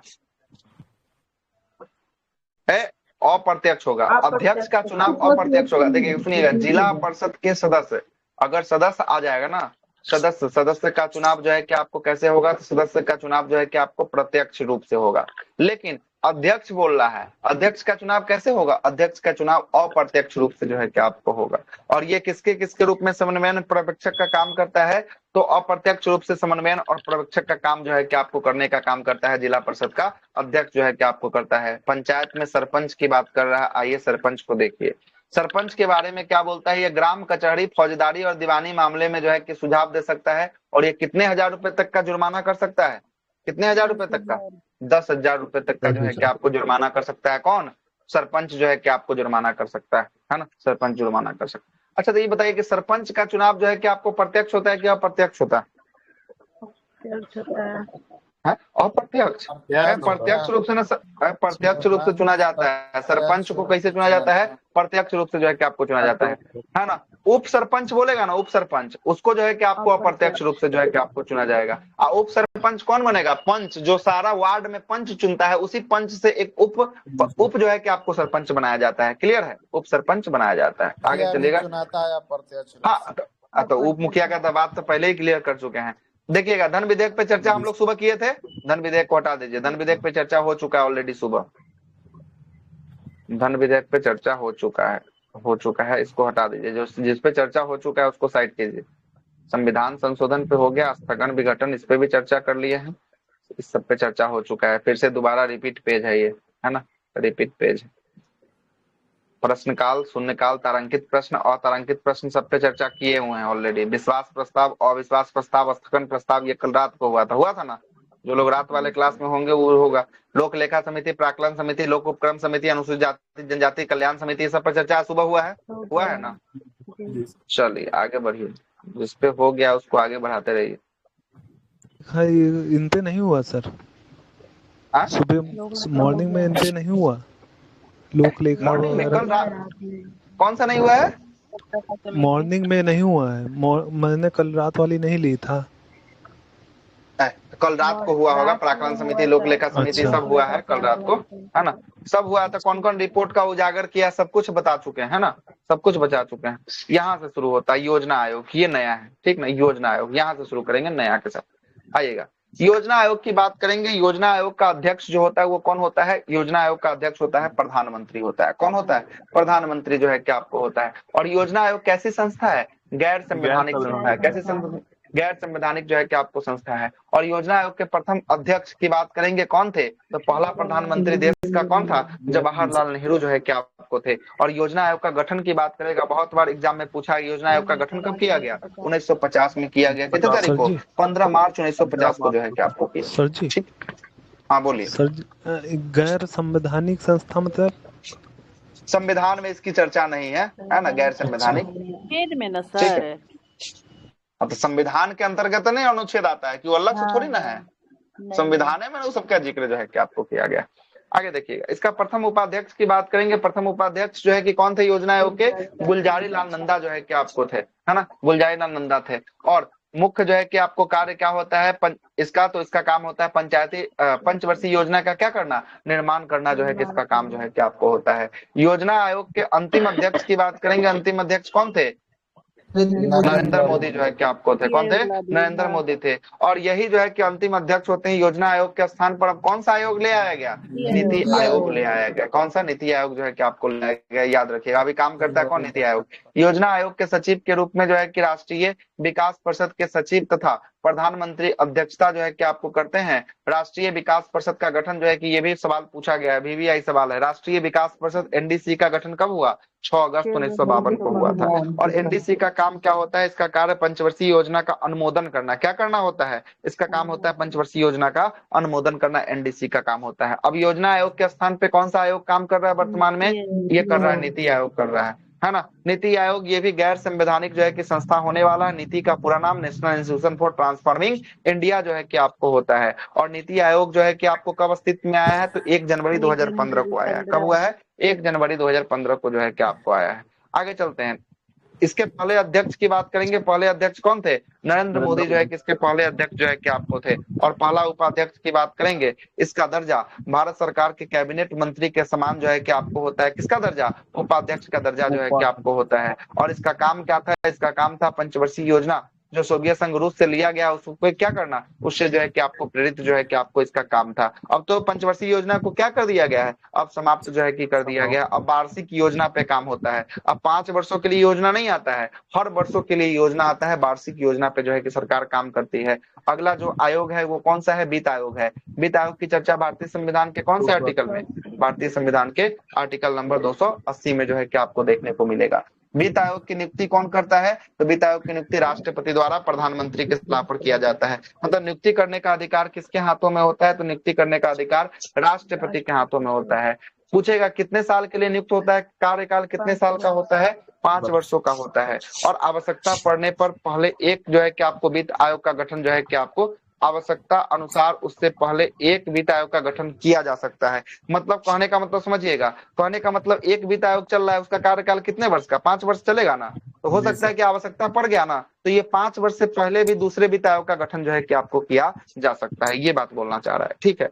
आगे चलते हैं, इसका मुख्य कार्य क्या होता है? इसका मुख्य कार्य होता है संघ एवं राज्यों के बीच टैक्स कर होता है, जो टैक्स होता है उसको शुद्ध आगमों से आवंटन करना। मतलब समझिएगा, जो राज्य का पैसा है वो राज्य को देना, जो संघ का पैसा है वो संघ को देना। ये मुख्य रूप से काम कौन करता है? तो वित्त आयोग जो है कि आपको काम करता है। आप जाते हैं सामान खरीदने के लिए तो आपको लेता होगा, GST लेता है ना, उसमें देखते होंगे, या होटल में जाते होंगे खाना खाने के लिए या फिल्म देखने के लिए जाते होंगे तो उसमें लिखता है कि एक आपका लिखता है CGST और एक लिखता है SGST, है ना। टिकट वाले को आप पैसा दे दिए तो CGST मतलब सेंट्रल के पास जाएगा, SGST किसके पास जाएगा, स्टेट के पास जाएगा। तो इसी का वित्तीय लेखा जोखा किसके पास कितना गया है नहीं गया है, कैसे किसको बांटा जाए, इसका सारा का सारा काम कौन करता है, तो ये सारा का सारा काम वित्त आयोग जो है कि आपको करता है। क्लियर? आगे चलते हैं। करने के बीच समन्वयन केंद्र राज्यों के बीच जो है कि आपको दी जाने वाली वित्तीय सहायता को भी जो है कि आपको सिद्धांत है ना विचारित जो है कि आपको करता है। ये सारा का सारा काम जो है कि वित्त से देखने का काम करता है। इसका प्रकृति कैसा है, तो वित्त आयोग का प्रकृति है ना, इसका प्रकृति जो है कि आपको कैसा है, अर्ध जो है कि न्यायिक प्रकृति जो है कि आपको होने वाला, और यह एक संवैधानिक संस्था है क्योंकि इसकी संविधान में चर्चा है कि नहीं है, तो इसकी संविधान में इसकी चर्चा होने वाली है। आगे चलते हैं। राष्ट्रपति द्वारा जो है कि आपको नियुक्ति किया जाता है, जिसमें एक अध्यक्ष होते हैं और कितने मेंबर होते हैं, 4 जो है कि आपको सदस्य होते हैं। और टोटल जोड़ लीजिए 4 1 कितना हो गया, 4 1 5 जो है कि आपको हो गया, मतलब एगो इसका अध्यक्ष और 4 इसका मेंबर, मतलब टोटल कितना हो गया, 5 सदस्यीय हो गया। तो पूछेगा वित्त आयोग कितने सदस्यीय है, तो वित्त आयोग 4 जो है क्या 5 सदस्यीय है। बोलेगा कि वित्त आयोग में अध्यक्ष के अलावा कितने सदस्य हैं, तो अध्यक्ष के अलावा 4 सदस्य होने वाले हैं, है ना। और प्रथम वित्त आयोग के अध्यक्ष कौन थे, केसी नियोगी जो है कि आपको थे। और वित्त आयोग का गठन कब किया गया, प्रथम वित्त आयोग का गठन 22 नवंबर 1951 को किया गया। कब किया गया, 1951 को जो है कि आपको किया गया। 14वें वित्त आयोग के अध्यक्ष YV रेड्डी थे, जिसका कार्यकाल 15 से लेकर 20 तक चला है। 15वें वित्त आयोग के जो है कि आपको कौन थे, NK सिंह थे, 2020 से लेकर 2025 तक। और 2026 से लेकर 2031 तक चलेगा, वो चलेगा 16वें वित्त आयोग। और 16वें वित्त आयोग के अध्यक्ष कौन है, अरविंद पनगडिया है। कौन है, अरविंद पनगडिया जो है कि आपको क्लियर है, 16वें वित्त आयोग के अरविंद पनगडिया। आगे चलिएगा। नोट में क्या दिखा है, केंद्र एवं राज्यों के विभाजन संबंधित प्रावधानों को राष्ट्रीय आपदा स्थिति में निलंबित भी जो है कि किया जा सकता है। जब राष्ट्रीय आपदा जब आएगा ना, उस समय नहीं राज्य मांगेगा कि हमारा टैक्स का रुपया हमको दो, क्या कि राष्ट्रीय आपदा आया हुआ है, उस समय सारा पैसा खर्च किया जाएगा, देश के नाम जो है कि खर्च किया जाएगा। ये बात लिखा हुआ है, नोट करके, ठीक है। आगे चलते हैं। और राज्य का वित्त आयोग का गठन जो है कि आपको कौन करता है, राज्यपाल करता है। किसके तहत, आर्टिकल नंबर 243 के कौन से सेक्शन, आई के तहत करता है। किसके तहत, आई के तहत जो है कि आपको करता है। आगे देखिएगा। केंद्र राज्य संबंध क्या है, केंद्र राज्य संबंध के बारे में थोड़ा देख लीजिए। इसके बारे में पहला बोलता है कि भारतीय संविधान के किस भाग में केंद्र राज्य के बीच वित्तीय जब संबंध का विवरण मिलता है, तो भाग 11 में जो है कि आपको देखने को मिलेगा। और भारतीय संविधान में अवशिष्ट शक्तियां किसके हाथों में होती है, किसमें सन्निहित होती है अवशिष्ट शक्ति, ये होती है संसद के पास होता है। आपको सुबह में चर्चा किए हैं, 3 प्रकार का सूची होता है, संघ सूची, राज सूची और संवर्ती सूची। और ये तीनों में जो विषय शामिल नहीं है उसको अवशिष्ट सूची में रखे हैं। और अवशिष्ट सूची में कानून बनाने का अधिकार केवल और केवल किसके हाथों में होता है, संसद के पास होता है। किसके हाथों में होता है, संसद के पास होता है। आगे चलते हैं। भारतीय संविधान में अवशिष्ट अधिकार को ना तो केंद्र ही ना केंद्र ना ही राज्य सरकार को दिया गया है ना। ये जो है कि आपको संसद के पास होता है कि संसद इस पे क्या बना दे, संसद इस पे कानून जो है कि आपको बना दे, है ना। म्युनिसिपल जो है कि आपको संबंध की बात करेंगे, वित्तीय मामले में राज्य एवं केंद्र के नियंत्रण के प्रसंग में जो है कि आपको कहा गया है, म्युनिसिपल जो है कि आपको संबंध कहा गया। केंद्र सरकार एवं राज्यों के मध्य आर्थिक संबंधों की जो है कि आपको विवेचना की गई है। कौन से आर्टिकल में, 268 से लेकर 281 में जो है कि आपको किया गया है। और अंतर्राज्यीय परिषद का उल्लेख जो है कि आपको किसमें है, यहाँ से डायरेक्ट सवाल बनता है, अंतर्राज्यीय परिषद 263 में जो है कि आपको होने वाला है। और अंतर्राज्यीय परिषद एक कैसा संगठन है, तो एक संवैधानिक संगठन होने वाला है। और इसका गठन करने का अधिकार किसके हाथों में होता है, गठन कौन करता है, इसका गठन राष्ट्रपति जो है कि आपको करते हैं। और अंतर्राज्यीय जल विवाद अधिनियम कब आया था, तो अधिनियम आया था वर्ष 1956 का जो है कि आपको अधिनियम था। और क्षेत्रीय परिषद का सृजन जो है कि आपको किसके द्वारा किया जाता है, संसदीय कानून के द्वारा क्षेत्रीय परिषद का सृजन किया जाता है। और इसका प्रमुख कौन होता है, क्षेत्रीय परिषद का, क्षेत्रीय परिषद का प्रमुख होता है गृह मंत्री जो है कि आपको होता है। कौन होता है, गृह मंत्री होता है। और क्षेत्रीय परिषद भी एक कैसा संस्था है, तो ये संवैधानिक संस्था जो है कि आपको नहीं होने वाला है, क्योंकि इसकी संविधान में जिक्र नहीं किया गया है, इसलिए संवैधानिक संस्था क्षेत्रीय परिषद नहीं है। आर्टिकल 265 के अनुसार इसके तहत कहा गया है कि कोई भी जो है कि आपको टैक्स विधि से जो है कि आपको प्राधिकार के बिना ना तो कोई कर टैक्स लगाया जा सकता है और ना ही एकत्रित किया जा सकता है। मतलब कानून बनेगा तभी किसी टैक्स को लेना है और तभी किसी टैक्स को जो है कि आपको छोड़ना है। इसकी चर्चा 265 में जो है कि आपको किया गया है। अनुसूचित जाति जनजाति कल्याण समिति हम सुबह ही चर्चा किए थे कितना सदस्य होता है? 30 सदस्य होता है। 20 को लोकसभा से, 10 को कहाँ से? 10 को जो है कि आपको राज्यसभा से जो है कि आपको होता है। और ये SC/ST संबंधित विशेष रिपोर्ट की क्या करता है? जांच करता है। इससे आगे कार्य मंत्रणा समिति, इस पे भी चर्चा कर लिए थे। और दोनों सदनों में अलग अलग होता है। लोकसभा में इसमें कितना सदस्य होते हैं? 15 होते हैं। और राज्यसभा में कितने सदस्य होते हैं? 11 सदस्य होते हैं। टोटल 26 जो है कि आपको हो गया, है ना। सुबह हुआ था चर्चा इस पे। यह सदन की कार्यवाही तथा समय तालिका का क्या करता है? विनियम जो है कि करने का काम करता है। सार्वजनिक लोक लेखा समिति आख्यांक प्रस्तुत जो है कि आपको करता है ना। ये भी पर चर्चा हो चुका है। आगे चलिए, सरकारिया आयोग, ये है नया, इसको पढ़ना है। आइए सरकारिया आयोग पे आते हैं।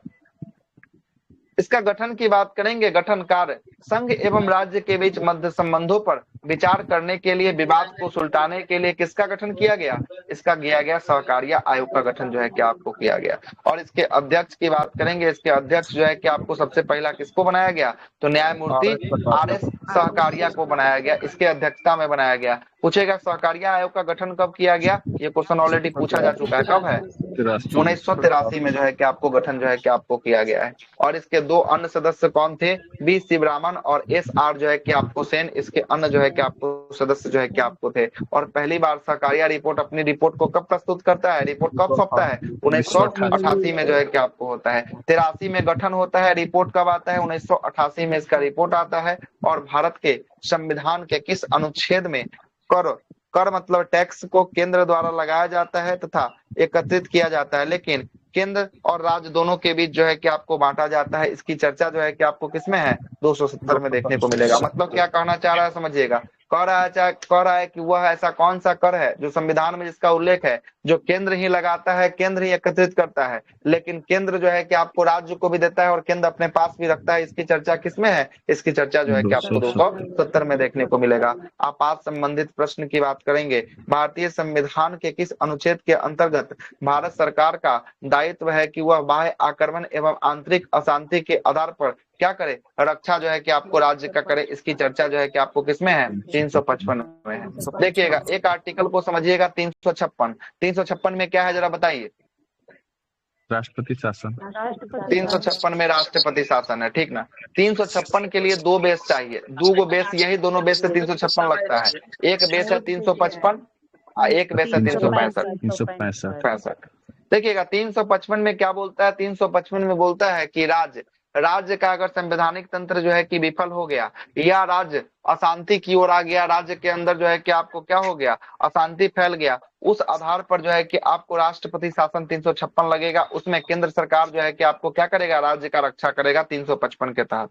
365 क्या बोलता है? इस संघ के द्वारा कोई नियम कानून बनाया गया और राज्य उसको फॉलो नहीं कर रहा है, राज्य उसकी बातों को नहीं मान रहा है, तो इसमें संघ के द्वारा नियम कानून जो बनाए गए हैं उसके उल्लंघन के आरोप में 356 लगेगा। किस बेस बनाकर? 365 के बेस बनाकर जो है कि आपको 356 को लगाया जाएगा। क्लियर? 356 को लगाया जाएगा।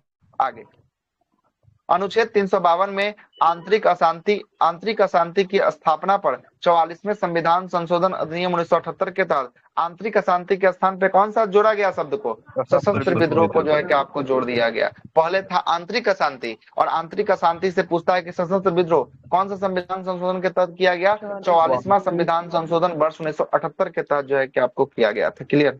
और किन अनुच्छेद में राष्ट्रीय आपातकाल के दौरान भी जो है कि आपको निलंबित नहीं किया जा सकता है? किन अनुच्छेद को? तो अनुच्छेद 20 और अनुच्छेद 21 को छोड़कर सभी को निलंबित किया जा सकता है, लेकिन अनुच्छेद 20 और अनुच्छेद 21 को राष्ट्रीय आपातकाल के दौरान भी क्या नहीं किया जा सकता है? निलंबित जो है कि आपको नहीं किया जा सकता है। और आपातकाल की उद्घोषणा का अनुमोदन संसद के दोनों सदनों के द्वारा कितने महीने के अंदर? 1 महीने या 30 दिन के भीतर जो है कि क्या करना है? अनुमोदन जो है कि आपको कर देना होगा। क्या करना है? अनुमोदन जो है कि आपको करना होगा। आगे देखते हैं। अगला बोलता है कि संसद के दोनों सदनों से अनुमोदन के पश्चात आपातकाल 6 महीने तक क्या होगा? प्रभावी या जारी जो है कि आपको रहेगा। मतलब ये पूरा तरीका से खत्म होने के लिए 6 महीने का समय अभी और लगेगा।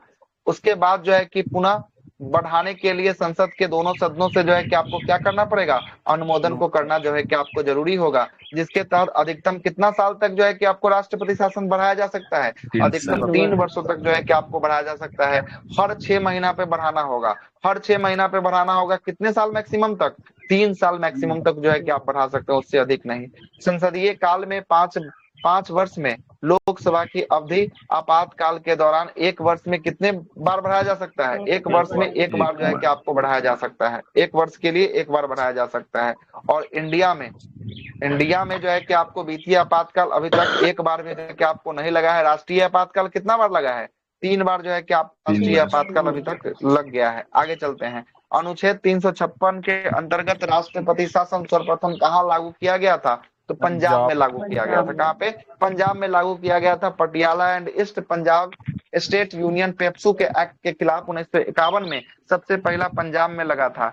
सबसे ज्यादा पूछेगा, सबसे ज्यादा बार कहाँ लगाया गया? सबसे ज्यादा बार कहाँ लगाया गया? जम्मू कश्मीर में सर। मणिपुर में। कहाँ पे लगाया गया? मणिपुर में लगाया गया। सबसे ज्यादा बार कहाँ लगाया गया? मणिपुर में लगाया गया। पूछेगा सबसे लंबा टाइम के लिए कहाँ लगाया गया? तब जम्मू कश्मीर। तब कहाँ? जम्मू कश्मीर में सबसे लंबे समय के लिए। 3 सवाल सुन लीजिएगा। पहला बार कहाँ लगा है? पहला बार पंजाब।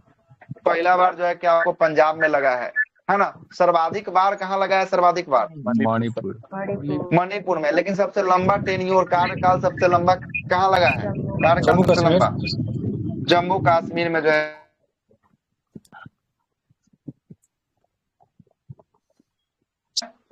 आगे चलते हैं और यहां से पूछेगा, है ना।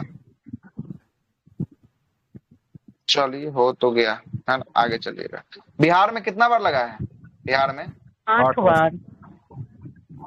8 बार जो है कि आपको बिहार में लगा है। ठीक है, 8 बार लगा है। अंतिम बार 2015 में लगा था ना सर? हाँ वही लगा है अंतिम बार, है ना। आगे चलते हैं। आइए थोड़ा सा पानी पी लें। प्रमुख संविधान संशोधन अंतिम टॉपिक है। प्रमुख संविधान संशोधन लास्ट चल रहा है ना। अंतिम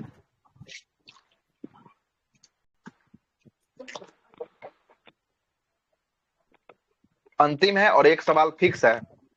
एक सवाल कोई नहीं रोक सकता है। इस संविधान संशोधन के अगले आने वाला 4 पेज से 1 या 2 सवाल फिक्स है। कोई नहीं रोक सकता 1 से 2 सवाल, और इससे बाहर भी नहीं रहेगा, इसकी भी गारंटी लेते हैं हम, है ना। जितना लिखा हुआ है ना उतना ही में से आपको रहेगा, इससे बाहर भी नहीं रहेगा। ठीक है, इससे बाहर भी नहीं रहेगा। आइए देखिएगा। पहला संविधान संशोधन के साथ चलते हैं। किसके साथ? पहला संविधान संशोधन कब हुआ था? पहला संविधान संशोधन 1951 में हुआ था। कब हुआ था? 1951 में पहला संविधान संशोधन जो है कि आपको हुआ था। देखिए मोटा मोटा बिंदु क्या लिखा है। बोलता है कि पहला संविधान संशोधन संविधान सभा के द्वारा किया गया था। किसके द्वारा किया गया? संविधान सभा के द्वारा किया गया। याद रखिएगा, पूछता है कि संविधान संशोधन कौन करता था? संसद करता है। लेकिन उस समय 1951 में संसद नहीं था, इसलिए पहला संविधान संशोधन किसके द्वारा किया गया, है ना? तो संविधान सभा के द्वारा जो है कि आपको किया गया। और इसी के तहत 9वीं अनुसूची को जोड़ा गया। और 9वीं अनुसूची में क्या है? भूमि सुधार अधिनियम जो है कि आपको कानून था। क्या था? भूमि सुधार अधिनियम जो है कि आपको कानून था। और इसमें न्यायालय द्वारा जो है कि आपको न्यायिक समीक्षा जुडिशियल रिव्यू जो है कि आपको नहीं कर सकता है। और ये वर्तमान में भी जो है कि आपको वैलिड जो है कि आपको होने वाला है। और इसी में पहला संविधान संशोधन नियम के तहत 1951 में अनुच्छेद 15 के 4 को जोड़ा गया। और यहाँ पर ओबीसी और SC/ST को क्या दिया गया? ओबीसी और ST/ST को आरक्षण देने की बात जो है कि आपको कही गई थी पहला संविधान संशोधन के तहत। पहला के बाद आते हैं 7वां संविधान संशोधन। कब होता है 7वां संविधान संशोधन? 1956 में। देखिएगा यहाँ पर 2-3 बात लिखा हुआ है। 7वां संविधान संशोधन के तहत बोला गया 2 या 2 से अधिक राज्यों के लिए 1 हाई कोर्ट होगा। ये किस में बोला गया है? ये बोला गया 7वां संविधान संशोधन के तहत जो है कि आपको बोला गया है। और इसमें याद रखिएगा 7वां संविधान संशोधन के तहत group A, B, C, D category के जो राज्य थे उन राज्यों को समाप्त जो है कि आपको कर दिया गया था। ABCD जो कैटेगरी था उस कैटेगरी को, है ना, उस कैटेगरी को जो है कि आपको समाप्त कर दिया गया। किस संविधान संशोधन के तहत समाप्त कर दिया गया? 7वां संविधान संशोधन के तहत। और 7वां संविधान संशोधन जब बनाया गया उस समय राज्य और केंद्र शासित प्रदेश कितना बनाया गया था? 14 राज्य था। और कितना केंद्र शासित प्रदेश? 6 केंद्र शासित प्रदेश जो है कि आपको बनाया गया। और एक बात और याद रखिएगा, 7वां संविधान संशोधन के तहत, 7वां संविधान संशोधन के तहत भाग 7 को समाप्त किया गया। पूछता है कौन सा संविधान संशोधन के तहत भाग 7 को समाप्त किया गया?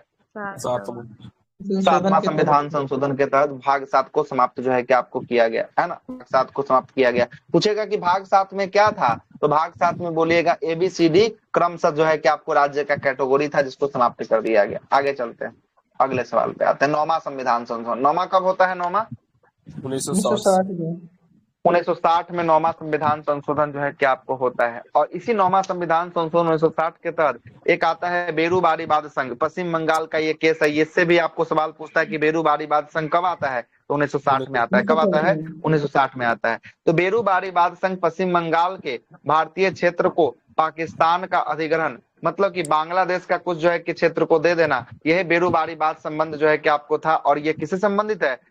ले लेना जो है कि आपको संबंधित है आर्टिकल नंबर 2 से। यही बेरूबारी वाद संघ जो था ना, ये पश्चिम बंगाल के भारतीय क्षेत्र का पाकिस्तान का अधिग्रहण जो है कि कर लेना, मतलब कि पश्चिम बंगाल का कुछ क्षेत्र था जो पाकिस्तान में चला गया था, पूर्वी पाकिस्तान पश्चिम बांग्लादेश को कहा जाता है, उसको फिर से ले लेना, इसी जो है कि बेरूबारी वाद का जो है कि आपको था। और फिर से वापस करना या शामिल करना, आपको पता है विदेशी राज्यों की भूमि को अपने देश में शामिल करना कौन से आर्टिकल के तहत? आर्टिकल नंबर 2 के तहत। और अपने ही राज्य के अंदर तोड़कर नया राज्य का निर्माण करना, सीमा क्षेत्र में परिवर्तन करना, नाम में परिवर्तन करना, किसके तहत? 3 के तहत जो है कि आपको किया जाता है। ठीक है, आइएगा 10वां संविधान संशोधन। 10वां संविधान संशोधन कब का है? 1961 का है। कब का है? 1961 का है। इस 10वें संविधान संशोधन के तहत बोला गया है कि दादरा नगर हवेली दमन दीप भारतीय संघ में केंद्र शासित प्रदेश के रूप में शामिल हुआ। तो पूछेगा दमन दीप भारतीय जो है कि आपको यूनियन टेरिटरी के रूप में कब शामिल हुआ था? तो ये 10वां संविधान संशोधन वर्ष 1961 के तहत जो है कि आपको क्या हुआ था? शामिल जो है कि आपको किया गया। उसके बाद है 12वां संविधान संशोधन। इसके तहत गोवा, दमन एवं दीप को केंद्र शासित प्रदेश के रूप में क्या किया गया? पहले केंद्र शासित प्रदेश के रूप में भारत में शामिल किया गया, 12वां संविधान संशोधन के तहत किया गया। उसके बाद आता है 13वां संविधान संशोधन। 13वां संविधान संशोधन के अंतर्गत अनुच्छेद 371 के 1 के तहत नागालैंड को कौन सा राज्य का दर्जा दिया गया? विशेष राज्य का दर्जा जो है कि आपको नागालैंड को दिया गया है। ये 13वें संविधान संशोधन के अंतर्गत दिया। तो वास्तव में अब बोलेगा अनुच्छेद कौन सा? अनुच्छेद 371 का 1 के तहत जो है आपको दिया गया है ना। और नागालैंड को राज्य का दर्जा जो है कि आपको मिला। आगे चलते हैं 14वां संविधान की बात करें, 1962 में होता, और इसमें हिमाचल प्रदेश, मणिपुर, त्रिपुरा, गोवा, दमन एवं दीप, पुडुचेरी को विधानसभा और विधायिका मंत्री परिषद क्या किया जाता है? स्थापना किया जाता है। इस सब राज्यों में जो है कि आपको प्रदान जो है कि आपको किया जाता है। 21वां संविधान संशोधन वेरी इंपॉर्टेंट संविधान संशोधन है। 21वां कब होता है? 1967 में होता है। कब होता है? 21वां 1967 में होता है। याद रखिएगा, 21वां से सवाल अभी तक बहुत बार बन चुका है। 21वां के आते हैं। 21वां क्या बोलता है? 21वां बोल रहा है आपका कि 8वीं अनुसूची में सिंधी को कैमे भाषा के रूप में, सिंधी को 15वें भाषा के रूप में जो है कि आपको जोड़ा गया था। 21वां संविधान संशोधन 1967 के तहत भी आई है। जो अच्छा है उसको लिखते चलेंगे। 26वां संविधान संशोधन 1971, ये भी क्वेश्चन पूछा जा चुका है। 26वां संविधान, ये क्वेश्चन ऐसे पूछता है, सुनिएगा कैसे पूछता है। एनटीपीसी में पूछा था ये वाला क्वेश्चन। 26वां संविधान संशोधन ऐसे पूछता है कि देसी रियासत में जो पहले मालिक था ना, वो जो है कि आपको राजा होता था। देसी रियासत का कौन होता था मालिक? राजा होता था। तो देसी रियासत के जो है कि आपको पूर्ण तरीका से समाप्त कर दिया, मतलब कि प्रीवी पर्स जो नियम था ना, उसमें राजा का जो परिवार का जो सदस्य था ना, उसको भी पेंशन दिया जाता था। उस पेंशन को, प्रीवी पर्स और विशेषाधिकार को समाप्त कब किया गया? तो यह किया गया 1971 में। कौन से संविधान संशोधन के तहत किया गया? 26वां संविधान संशोधन के तहत किया गया। किसके सरकार में? इंदिरा गांधी के सरकार में जो है क्या आपको होता है। आगे चलते हैं, इंपॉर्टेंट है बीबीआई। लिखा था सर जी। क्या बोला था? प्रीवी पर्स सेम यही लिखा था जो लिखे हैं देसी रियासत वाला, 26वां वाला सर जी। 26वां, चलिए ठीक है, क्वेश्चन तो मिला ना कम से कम। आगे चलते हैं, 31वां संविधान संशोधन 1972 का है। इसमें लोकसभा, अच्छा ये भी इंपॉर्टेंट है बीबीआई, इसको भी कर दीजिए, है ना। 31वां संविधान संशोधन अधिनियम के तहत पहले लोकसभा का सीट 525 था, 525 से बढ़ाकर कितना कर दिया गया? 525 से बढ़ाकर 545 कर दिया गया। तो पूछेगा कि लोकसभा के सीटों को 525 से बढ़ाकर 545 किस संविधान संशोधन के तहत किया गया? तो 31वां संविधान संशोधन 1972 के तहत जो है कि आपको किया गया। 500 से 500। हाँ, तो वो जो है कि आपको 500 से 525 हुआ था वहां पे, है ना, वहां पर। ठीक है, अगला देखिएगा। अगला है कि केंद्र शासित प्रदेश में, मतलब यूनियन टेरिटरी में लोकसभा का सीटों को 25 से घटाकर कितना कर दिया गया? फाइनली 25 से घटाकर जो है कि आपको 20 कर दिया गया। मतलब कि लोकसभा में यूनियन टेरिटरी के लिए केवल और केवल कितना सीट जो है कि आपको दिया गया? 20 सीट ही जो है कि आपको केवल और केवल दिया गया था। आगे देखिएगा, अगला है 35वां संविधान संशोधन कब का है? 1974 का है। 35वां और 36वां दोनों इंपॉर्टेंट है, VVI दोनों है। 35वां और 36वां दोनों इंपॉर्टेंट है। 35वां के तहत सिक्किम को सह राज्य का दर्जा दिया गया। पूछेगा सिक्किम को भारत में सह राज्य का दर्जा किसके तहत मिला है? सह राज्य का दर्जा 35वां के तहत मिला है। बोलेगा 36वां के तहत 1975 में हुआ 36वां के तहत सिक्किम को भारत का पूर्ण राज्य का दर्जा मिला है। और ये भारत का कैमा नंबर का राज्य बना? ये भारत का बना है 22वां नंबर का राज्य जो है कि आपको बना है सिक्किम। कैमे नंबर संविधान संशोधन के साथ बना है? 36वां संविधान संशोधन 1975 के तहत जो है कि आपको बना है। 42 और 44 गांठ बांध लीजिए, सबसे ज्यादा सवाल यही पूछता है 42 और 44। 42 पे आते हैं। 42वां संविधान संशोधन को मिनी संविधान जो है कि आपको कहा जाता है। ये कब होता है? 1976 में होता है। 10-12 को पॉइंट इसमें कम से कम पढ़ना होगा। पहला पॉइंट है कि संविधान की प्रस्तावना में समाजवाद, पंथ निरपेक्ष और अखंडता शब्द को जोड़ा गया। किस संविधान संशोधन के तहत? 42वां के तहत जोड़ा गया। इसे मिनी संविधान कहा जाता है। बोलेगा कि किस संविधान संशोधन को मिनी संविधान कहा जाता है? तो 42वां को कहा जाता है। बोलेगा कि भारतीय संविधान के भाग 4 के क के तहत मौलिक कर्तव्य को भी कौन से संविधान संशोधन के तहत जोड़ा गया था? तो ये जोड़ा गया था आपको 42वां संविधान संशोधन के तहत। 51 के क में अनुच्छेद और किस समिति की सिफारिश पर? सरदार स्वर्ण सिंह समिति की सिफारिश पर जो है कि आपको जोड़ा गया था। साथ ही याद रखिएगा, ये भी सवाल बहुत बार पूछा गया है कि राष्ट्रपति को सलाह मानने के लिए बाध्य किस संविधान संशोधन के तहत कर दिया गया? राष्ट्रपति को कोई सलाह भेजेंगे तो वो बाध्य है मानने के लिए, वो किया गया 42वां संविधान संशोधन के तहत जो है कि आपको किया गया। और यही चीज को सिर्फ सेम बदले जाएगा 44वां में। 44वां में ये किया गया है कि राष्ट्रपति को कोई सलाह देते हैं तो एक बार वो क्या कर सकता है? एक बार पुनः विचार के लिए वापस लौटा सकता है। अगर पुनः विचार में वापस लौटा दिया, अगर सदन इसको फिर से सेम चीज को वापस भेज देता है तो राष्ट्रपति इस पर सिग्नेचर करने के लिए क्या हो जाएंगे? बाध्यकारी हो जाएंगे। आगे देखिएगा, अगला है कि लोकसभा एवं विधानसभा के कार्यकाल को 5 वर्ष से बढ़ाकर कितने वर्ष कर दिया गया? 6 वर्ष कर दिया गया। पूछेगा कौन सा संविधान संशोधन के तहत? 42वां के तहत। अब बोलेगा कि 6 से घटाकर फिर 5 कर दिया गया, कौन सा संविधान संशोधन के तहत? ये 44 के तहत जो है कि आपको किया गया। इसके बाद देखिए, शिक्षा, वन, वन्य जीव, मापतौल आदि को राज्य सूची से निकालकर कहाँ रख दिया गया? राज्य सूची से निकालकर संबंधित सूची में जो है कि आपको रख दिया गया। ये भी 42 के तहत जो है कि आपको किया गया। और अगला बोलता है कि संसद एवं विधानमंडल में कोरम या गणपूर्ति को कितना किया गया? वो 1/10 किया गया। किस संविधान संशोधन के तहत किया गया? 42वां संविधान संशोधन के तहत जो है कि आपको किया गया। क्लियर है? आगे चलते हैं। 42 के बाद जो है इसका काट आएगा 44। 44 आएगा कब आएगा? 1978 में आएगा। आते हैं 44 की बातों को थोड़ा सुनिएगा। 44वां संविधान संशोधन अधिनियम के अनुसार संपत्ति के अधिकार को मौलिक अधिकार से हटाकर कानूनी अधिकार कर लिया गया और मौलिक अधिकार से 2 अनुच्छेद को बाहर किया गया। एक 19 के 1 के 6 को और एक आर्टिकल नंबर 31 को। ये दोनों को बाहर यहाँ से मौलिक अधिकार से निकालकर कहाँ रखा गया? अनुच्छेद 300 के क में रखा गया। पूछेगा 300 के क कौन से भाग के अंतर्गत आता है? तो भाग 12 के अंतर्गत आता है। किस भाग 12 के अंतर्गत आता है? क्लियर है? ये जो है कि आपको 44 के तहत होता है। आगे देखिएगा, इसके अंतर्गत अनुच्छेद 74 के 1 में संशोधन कर राष्ट्रपति को शक्ति दिया गया कि मंत्रिपरिषद द्वारा दी गई सलाह को पुनः विचार के लिए कितना बार वापस लौटा सकते हैं? 1 बार वापस लौटा सकते हैं। परंतु उसके बाद सलाह जो है कि आपको मानने के लिए क्या कर दिया गया? राष्ट्रपति को बाध्यकारी जो है कि आपको कर दिया गया। आगे देखिएगा, लोकसभा और विधानसभा के कार्यकाल को 6 वर्ष से घटाकर 5 वर्ष कर दिया गया। किस संविधान संशोधन के तहत? 44वां के तहत जो है कि ऐसा किया गया। 44वां के तहत किया गया। आगे देखिएगा, राष्ट्रपति मंत्रिपरिषद की लिखित सिफारिश पर ही किसकी घोषणा करेंगे? लिखित सिफारिश पर ही जो है कि आपको आपातकाल की घोषणा करेंगे। ये भी कहाँ रखा गया है? 44 के तहत लिखा गया है। और राष्ट्रीय आपातकाल आंतरिक अशांति के स्थान पे कौन सा शब्द को जोड़ दिया गया? सशस्त्र विद्रोह को जोड़ दिया गया। कौन सा संविधान संशोधन के तहत? 44वां संविधान संशोधन के तहत। और एक बात और लिखा गया, आर्टिकल 20 और आर्टिकल 21 को राष्ट्रीय आपातकाल के समय है ना निलंबित नहीं किया जा सकता है। ये भी किया गया 44वां संविधान संशोधन के तहत जो है कि आपको किया गया। 44वां के तहत 52वां, उसके बाद आएगा VVI। ये भी 52वां एक इम्पोर्टेंट है। 52वां के तहत भारतीय संविधान के 10वीं अनुसूची को जोड़ा गया। और 10वीं अनुसूची में क्या है? दल बदल कानून है। क्या है? दल बदल जो है कि आपको कानून है। और 52वां कब आता है? 1985 में आता है। 52वां के बाद 56वां, ये भी इम्पोर्टेंट है। 56वां आता है 1987 में। और 56वां के तहत गोवा को कैमा राज्य के रूप में भारत का दर्जा मिलता है? गोवा को 25वें राज्य के रूप में भारत का दर्जा जो है कि आपको मिलता है 25वें राज्य के रूप में। आगे चलते हैं। उसके बाद 61वां, ये भी इम्पोर्टेंट है, बिहार दरोगा पूछ चुका है। अरुणाचल प्रदेश 55वां है ना?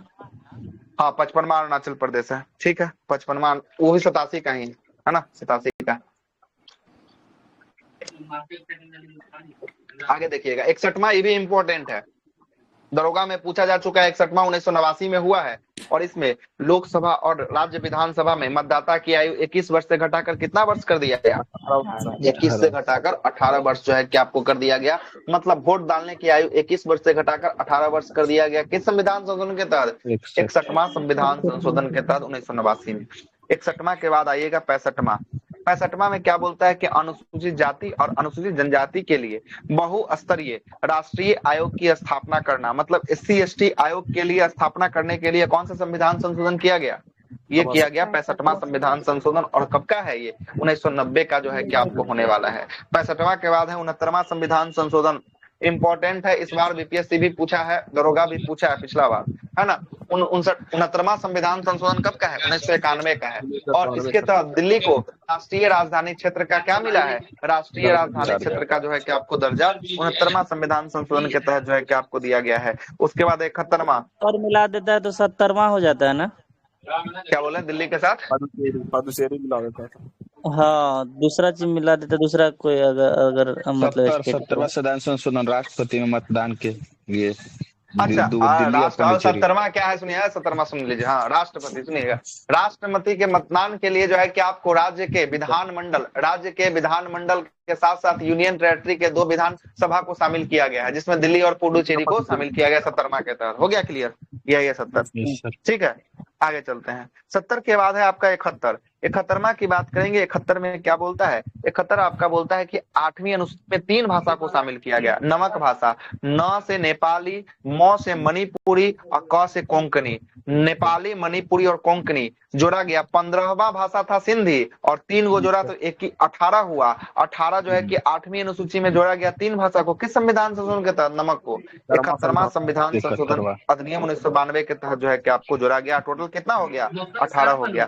73वां अभी आप पढ़े हैं, पंचायती राज से संबंधित है। कब का है? 1992-93 का है। 1992 में आया है, 24 अप्रैल 1993 को लागू हुआ है ना। इसमें पंचायती राज को संवैधानिक दर्जा दिया गया। कौन सा अनुसूची में शामिल किया गया? तो अनुसूची नंबर 11। और भाग बोलेगा तो भाग कौन सा? तो भाग 9। कार्य क्षेत्र बोलेगा कितना कार्य क्षेत्र है? तो 29 कार्य क्षेत्र यह विषय है। आगे चलते हैं। 74वां संविधान संशोधन 1992-93 में आया है। नगर पालिका को संवैधानिक दर्जा दिया गया। 12वीं अनुसूची को जोड़ा गया। कार्य क्षेत्र पूछेगा कितना?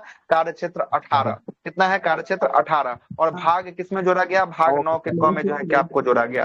अब आते हैं 84वां संविधान संशोधन कब का है? 2001 का है। दरोगा के लिए सबसे फेवरेट क्वेश्चन यही है, 84वां संविधान संशोधन। इसमें बोला गया है कि 2026 तक न लोकसभा का सीट बढ़ेगा, न किसका बढ़ेगा, न विधानसभा का सीटों में बढ़ोतरी किया जाएगा, है ना। जो भी बढ़ेगा 2026 के बाद बढ़ेगा। ये किसमें बोला गया? 84वां संविधान संशोधन 2001 के तहत बोला गया। 86वां और ज्यादा इंपॉर्टेंट है। 86वां संविधान संशोधन 2002। 86 के तहत 3 जगह संशोधन किया गया है। एक मौलिक अधिकार में आर्टिकल 21 के क में बोला गया है कि 6 से लेकर 14 वर्ष के बच्चों को क्या देना है? निःशुल्क शिक्षा का अधिकार जो है कि आपको है। आर्टिकल 45 में बोला गया कि 6 वर्ष से कम उम्र के बच्चों को शिक्षा और भोजन और उसका स्वास्थ्य का सेवा की देख रेख जो है कि राज्य सरकार का दायित्व होगा। और 51 के क के 11वां नंबर पॉइंट में लिखा गया है कि माता पिता का मौलिक कर्तव्य होगा कि बच्चा को कहाँ भेजे? बच्चा को स्कूल जो है कि आपको भेजे। तो बच्चा संबंधित शिक्षा संबंधित अधिकार किसमें है? 86वां संविधान संशोधन में जो है कि आपको होगा। आते हैं 51वां संविधान संशोधन। 51वां संविधान संशोधन कब का है? 2003 का है। 51वां संविधान संशोधन में बोला गया है कि मंत्रिपरिषद का अधिकतम संख्या कितना प्रतिशत से अधिक नहीं होगा? 15% से अधिक नहीं होगा। और न्यूनतम कम से कम कितना बना सकते हैं? कम से कम बना सकते हैं आप 12 जो है कि आपको बना सकते हैं। लेकिन दिल्ली के लिए अलग है। दिल्ली के लिए मुख्यमंत्री समेत कितना मंत्रियों की नियुक्ति होती है? 7 मंत्रियों का। कितना मंत्री?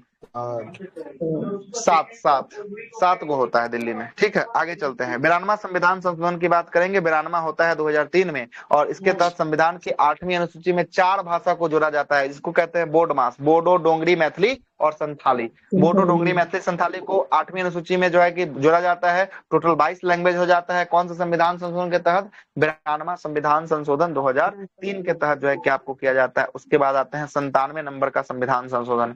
97वां संविधान संशोधन की बात करेंगे 2011 में होता है और इसके तहत सहकारी समिति को संवैधानिक दर्जा दिया जाता है और इसको अनुच्छेद नंबर 19 के ग में जो है कि सहकारी समिति को जोड़ा जाता है, और डीपीएसपी के आर्टिकल नंबर 43 के बी में, और भाग कौन सा, भाग 9 के बी में सहकारी समिति को जोड़ा जाता है। आते हैं 99वां संविधान संशोधन 2014, राष्ट्रीय न्यायिक नियुक्ति आयोग की घोषणा जो है कि 99 के तहत होता है। और याद रखिएगा, एकमात्र ये संविधान संशोधन है जिसको सुप्रीम कोर्ट क्या कर दिया है, सुप्रीम कोर्ट खारिज कर दिया था, है ना, असंवैधानिक घोषित कर दिया था। एकमात्र संविधान संशोधन इसको सुप्रीम कोर्ट असंवैधानिक घोषित कर दिया था। कौन सा संविधान संशोधन को, 99 नंबर का। किसको, 99 नंबर का। आगे चलते हैं 100। अब आइए 100 से लगातार चलेगा। 100वां संविधान संशोधन की बात करेंगे। भारत बांग्लादेश भूमि हस्तांतरण 3 बीघा कॉरिडोर, 3 बीघा कॉरिडोर की चर्चा जो है कि आपको किसमें है, 100वां संविधान संशोधन। और ये मोदी गवर्नमेंट जब आती है 2015 में, तब जो है कि आपको होता है। और ये 3 बीघा कॉरिडोर समझौता कब होता है, 1974 में होता है। इसके तहत भारतीय संविधान की पहली अनुसूची में 4 राज्य असम, मेघालय, पश्चिम बंगाल और मेघालय से संबंधित क्षेत्रों का प्रावधान का संशोधन किया गया है। मतलब समझिएगा क्या था, कुछ 3 बीघा कॉरिडोर में ना कुछ भूमि हमारा भारत का बांग्लादेश में घुसा था, और बांग्लादेश का कुछ भूमि कहाँ घुसा था, भारत में घुसा था। तो क्या होता है, देखते नहीं है कि आपका जो है कि इधर है, मेरा इधर है, तो जो बदलान कर लेता है, तो वही बदलने का काम जो है कि आपको किया गया कि आपका है, जो मेरा वाला है वो आप रख लीजिए, और जो आपका वाला है हम रख लेते हैं, बदलान कर लीजिए और शांति से रहिए। तो ये भारत बांग्लादेश भूमि जो है कि हस्तांतरण जो है कि आपको हुआ था, इसी को 3 बीघा कॉरिडोर कहते हैं। ये कैमा नंबर का संविधान संशोधन के तहत, 100वां संविधान संशोधन 2015 के तहत जो है कि आपको हुआ है। 101 का हम लोग जीएसटी का कन्यादान। हाँ बोलिए बोलिए बोलिए बोलिए। 4 राज्य बताइए ना, कौन कौन था। पश्चिम असम, पश्चिम बंगाल, मेघालय, त्रिपुरा। हाँ त्रिपुरा होगा, ये में मेघालय 2 जगह हो गया ना, एगो त्रिपुरा लिख दीजिए। समझौता 1974 में हुआ था, उसी का ये पार्ट था जो बचा हुआ था। हाँ तो ये 74 लिखा हुआ है, भूमि समझौता 74 में है ना, 3 बीघा समझौता। आगे चलते हैं। 101वां कौन है, जीएसटी संबंधित है। जीएसटी के लिए पूछेगा बिल क्या नंबर का आया था, तो 122वां नंबर का बिल जो है कि आपको आया था, और इसी के तहत जीएसटी को जो है कि आपको लाया गया था। 101वां नंबर का संविधान संशोधन के तहत लाया गया। अब पूछेगा जीएसटी भारत में कब से लागू हुआ, 1 जुलाई 2017 से लागू हुआ। कब से, 1 जुलाई 2017 से भारत में जीएसटी जो है कि आपको। हाँ आगे चलते हैं। 102 नंबर का संविधान संशोधन की बात करेंगे, कब का है, ये 2018 का है। लेकिन पूछेगा 102 नंबर का संविधान संशोधन के लिए बिल नंबर कौन सा, ये बिल नंबर है 123 नंबर का बिल है, 123 नंबर का बिल है। और 102वां संविधान संशोधन के तहत राष्ट्रीय पिछड़ा जाति वर्ग मतलब ओबीसी को क्या दिया गया, ओबीसी को संवैधानिक जो है कि आपको दर्जा दिया गया। कौन से आर्टिकल में ओबीसी आयोग की चर्चा है, 338 के बी में जो है कि आपको बी में जो है किसकी चर्चा देखने को मिलेगा। 103वां संविधान संशोधन के तहत बोलेंगे ईडब्ल्यूएस को कितना % का आरक्षण, 10% का आरक्षण। और बिल नंबर कितना, 124वां नंबर का जो है कि आपको बिल था। और इसके अंतर्गत अनुच्छेद 15 के 4 में, 15 के जो है कि 5 में, 15 के 6 में और 16 के 6 में जो है कि आरक्षण व्यवस्था की बात किया गया। किसके लिए, ईडब्ल्यूएस के लिए आरक्षण व्यवस्था की जो है कि आपको बात किया गया है। 104वां संविधान संशोधन की बात करेंगे, इसमें जो है कि आपको कब का है, 2020 का है। और ये बिल नंबर क्या है, 104वां के लिए बिल नंबर है 126वां है। और इसके तहत 104 तो हम लोग बहुत बार चर्चा किए हैं। SC ST के आरक्षण को लोकसभा और विधानसभा में कितने वर्षों के लिए बढ़ा दिया गया, 10 वर्ष जो है कि आपको बढ़ा दिया गया, मतलब 2030 तक के लिए बढ़ा दिया गया। और एंग्लो इंडियन की है ना नियुक्ति पर क्या लगा दिया गया, नियुक्ति पर रोक जो है कि आपको लगा दिया गया। 105वां संविधान संशोधन सुन लीजिएगा क्या है, इतना लैंग्वेज नहीं सुनिएगा, बस आप सुनिएगा। 105वां संविधान संशोधन क्या है, 2021 में इसके लिए बिल क्या नंबर का था, बिल था 127 नंबर का जो है कि आपको था। इसके अंतर्गत बस यही बोला गया है कि राज्य को ये दायित्व दिया गया है कि किस जाति को ओबीसी में शामिल करना है, ओबीसी की एक सूची बनाए। ये किसको जो है कि आपको शामिल करना है, नहीं करना है, ये ओबीसी का सूची, एक मिनट सुन लीजिएगा। ओबीसी का सूची बनाने का बंद कीजिए ना प्लीज। ओबीसी का सूची बनाने का अधिकार जो है कि किसको दिया गया, राज्यों को दिया गया। किस संविधान संशोधन के तहत ये दिया गया, तो 105वां संविधान संशोधन अंतर्गत जो है कि आपको दिया गया 2021 में। और बिल का नंबर क्या है, बिल आप देख लीजिए 127 नंबर का बिल है।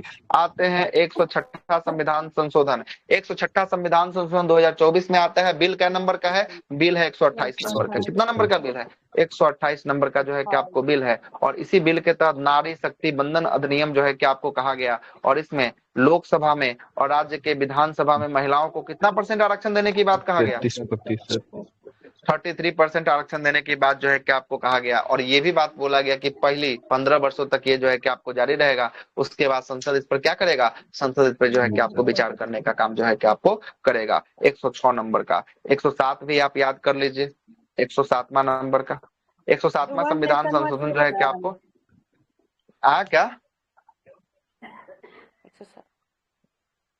क्या 1 nation 1 nation 1 election, 1 nation 1 election अभी कहाँ लागू हुआ, अभी तो उसका तो कमेटी गठन हुआ, रिपोर्टें अभी आया है।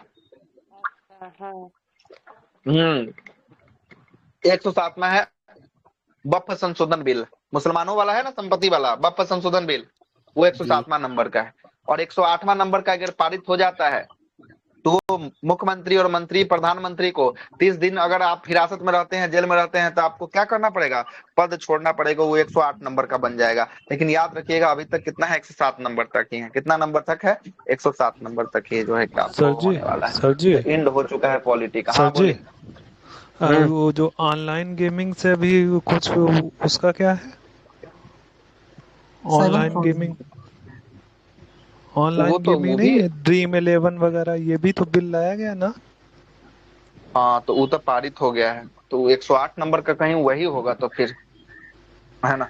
रुकिए देखते हैं ऑनलाइन गेमिंग बिल कितना नंबर का था, 1 मिनट। Online gaming bill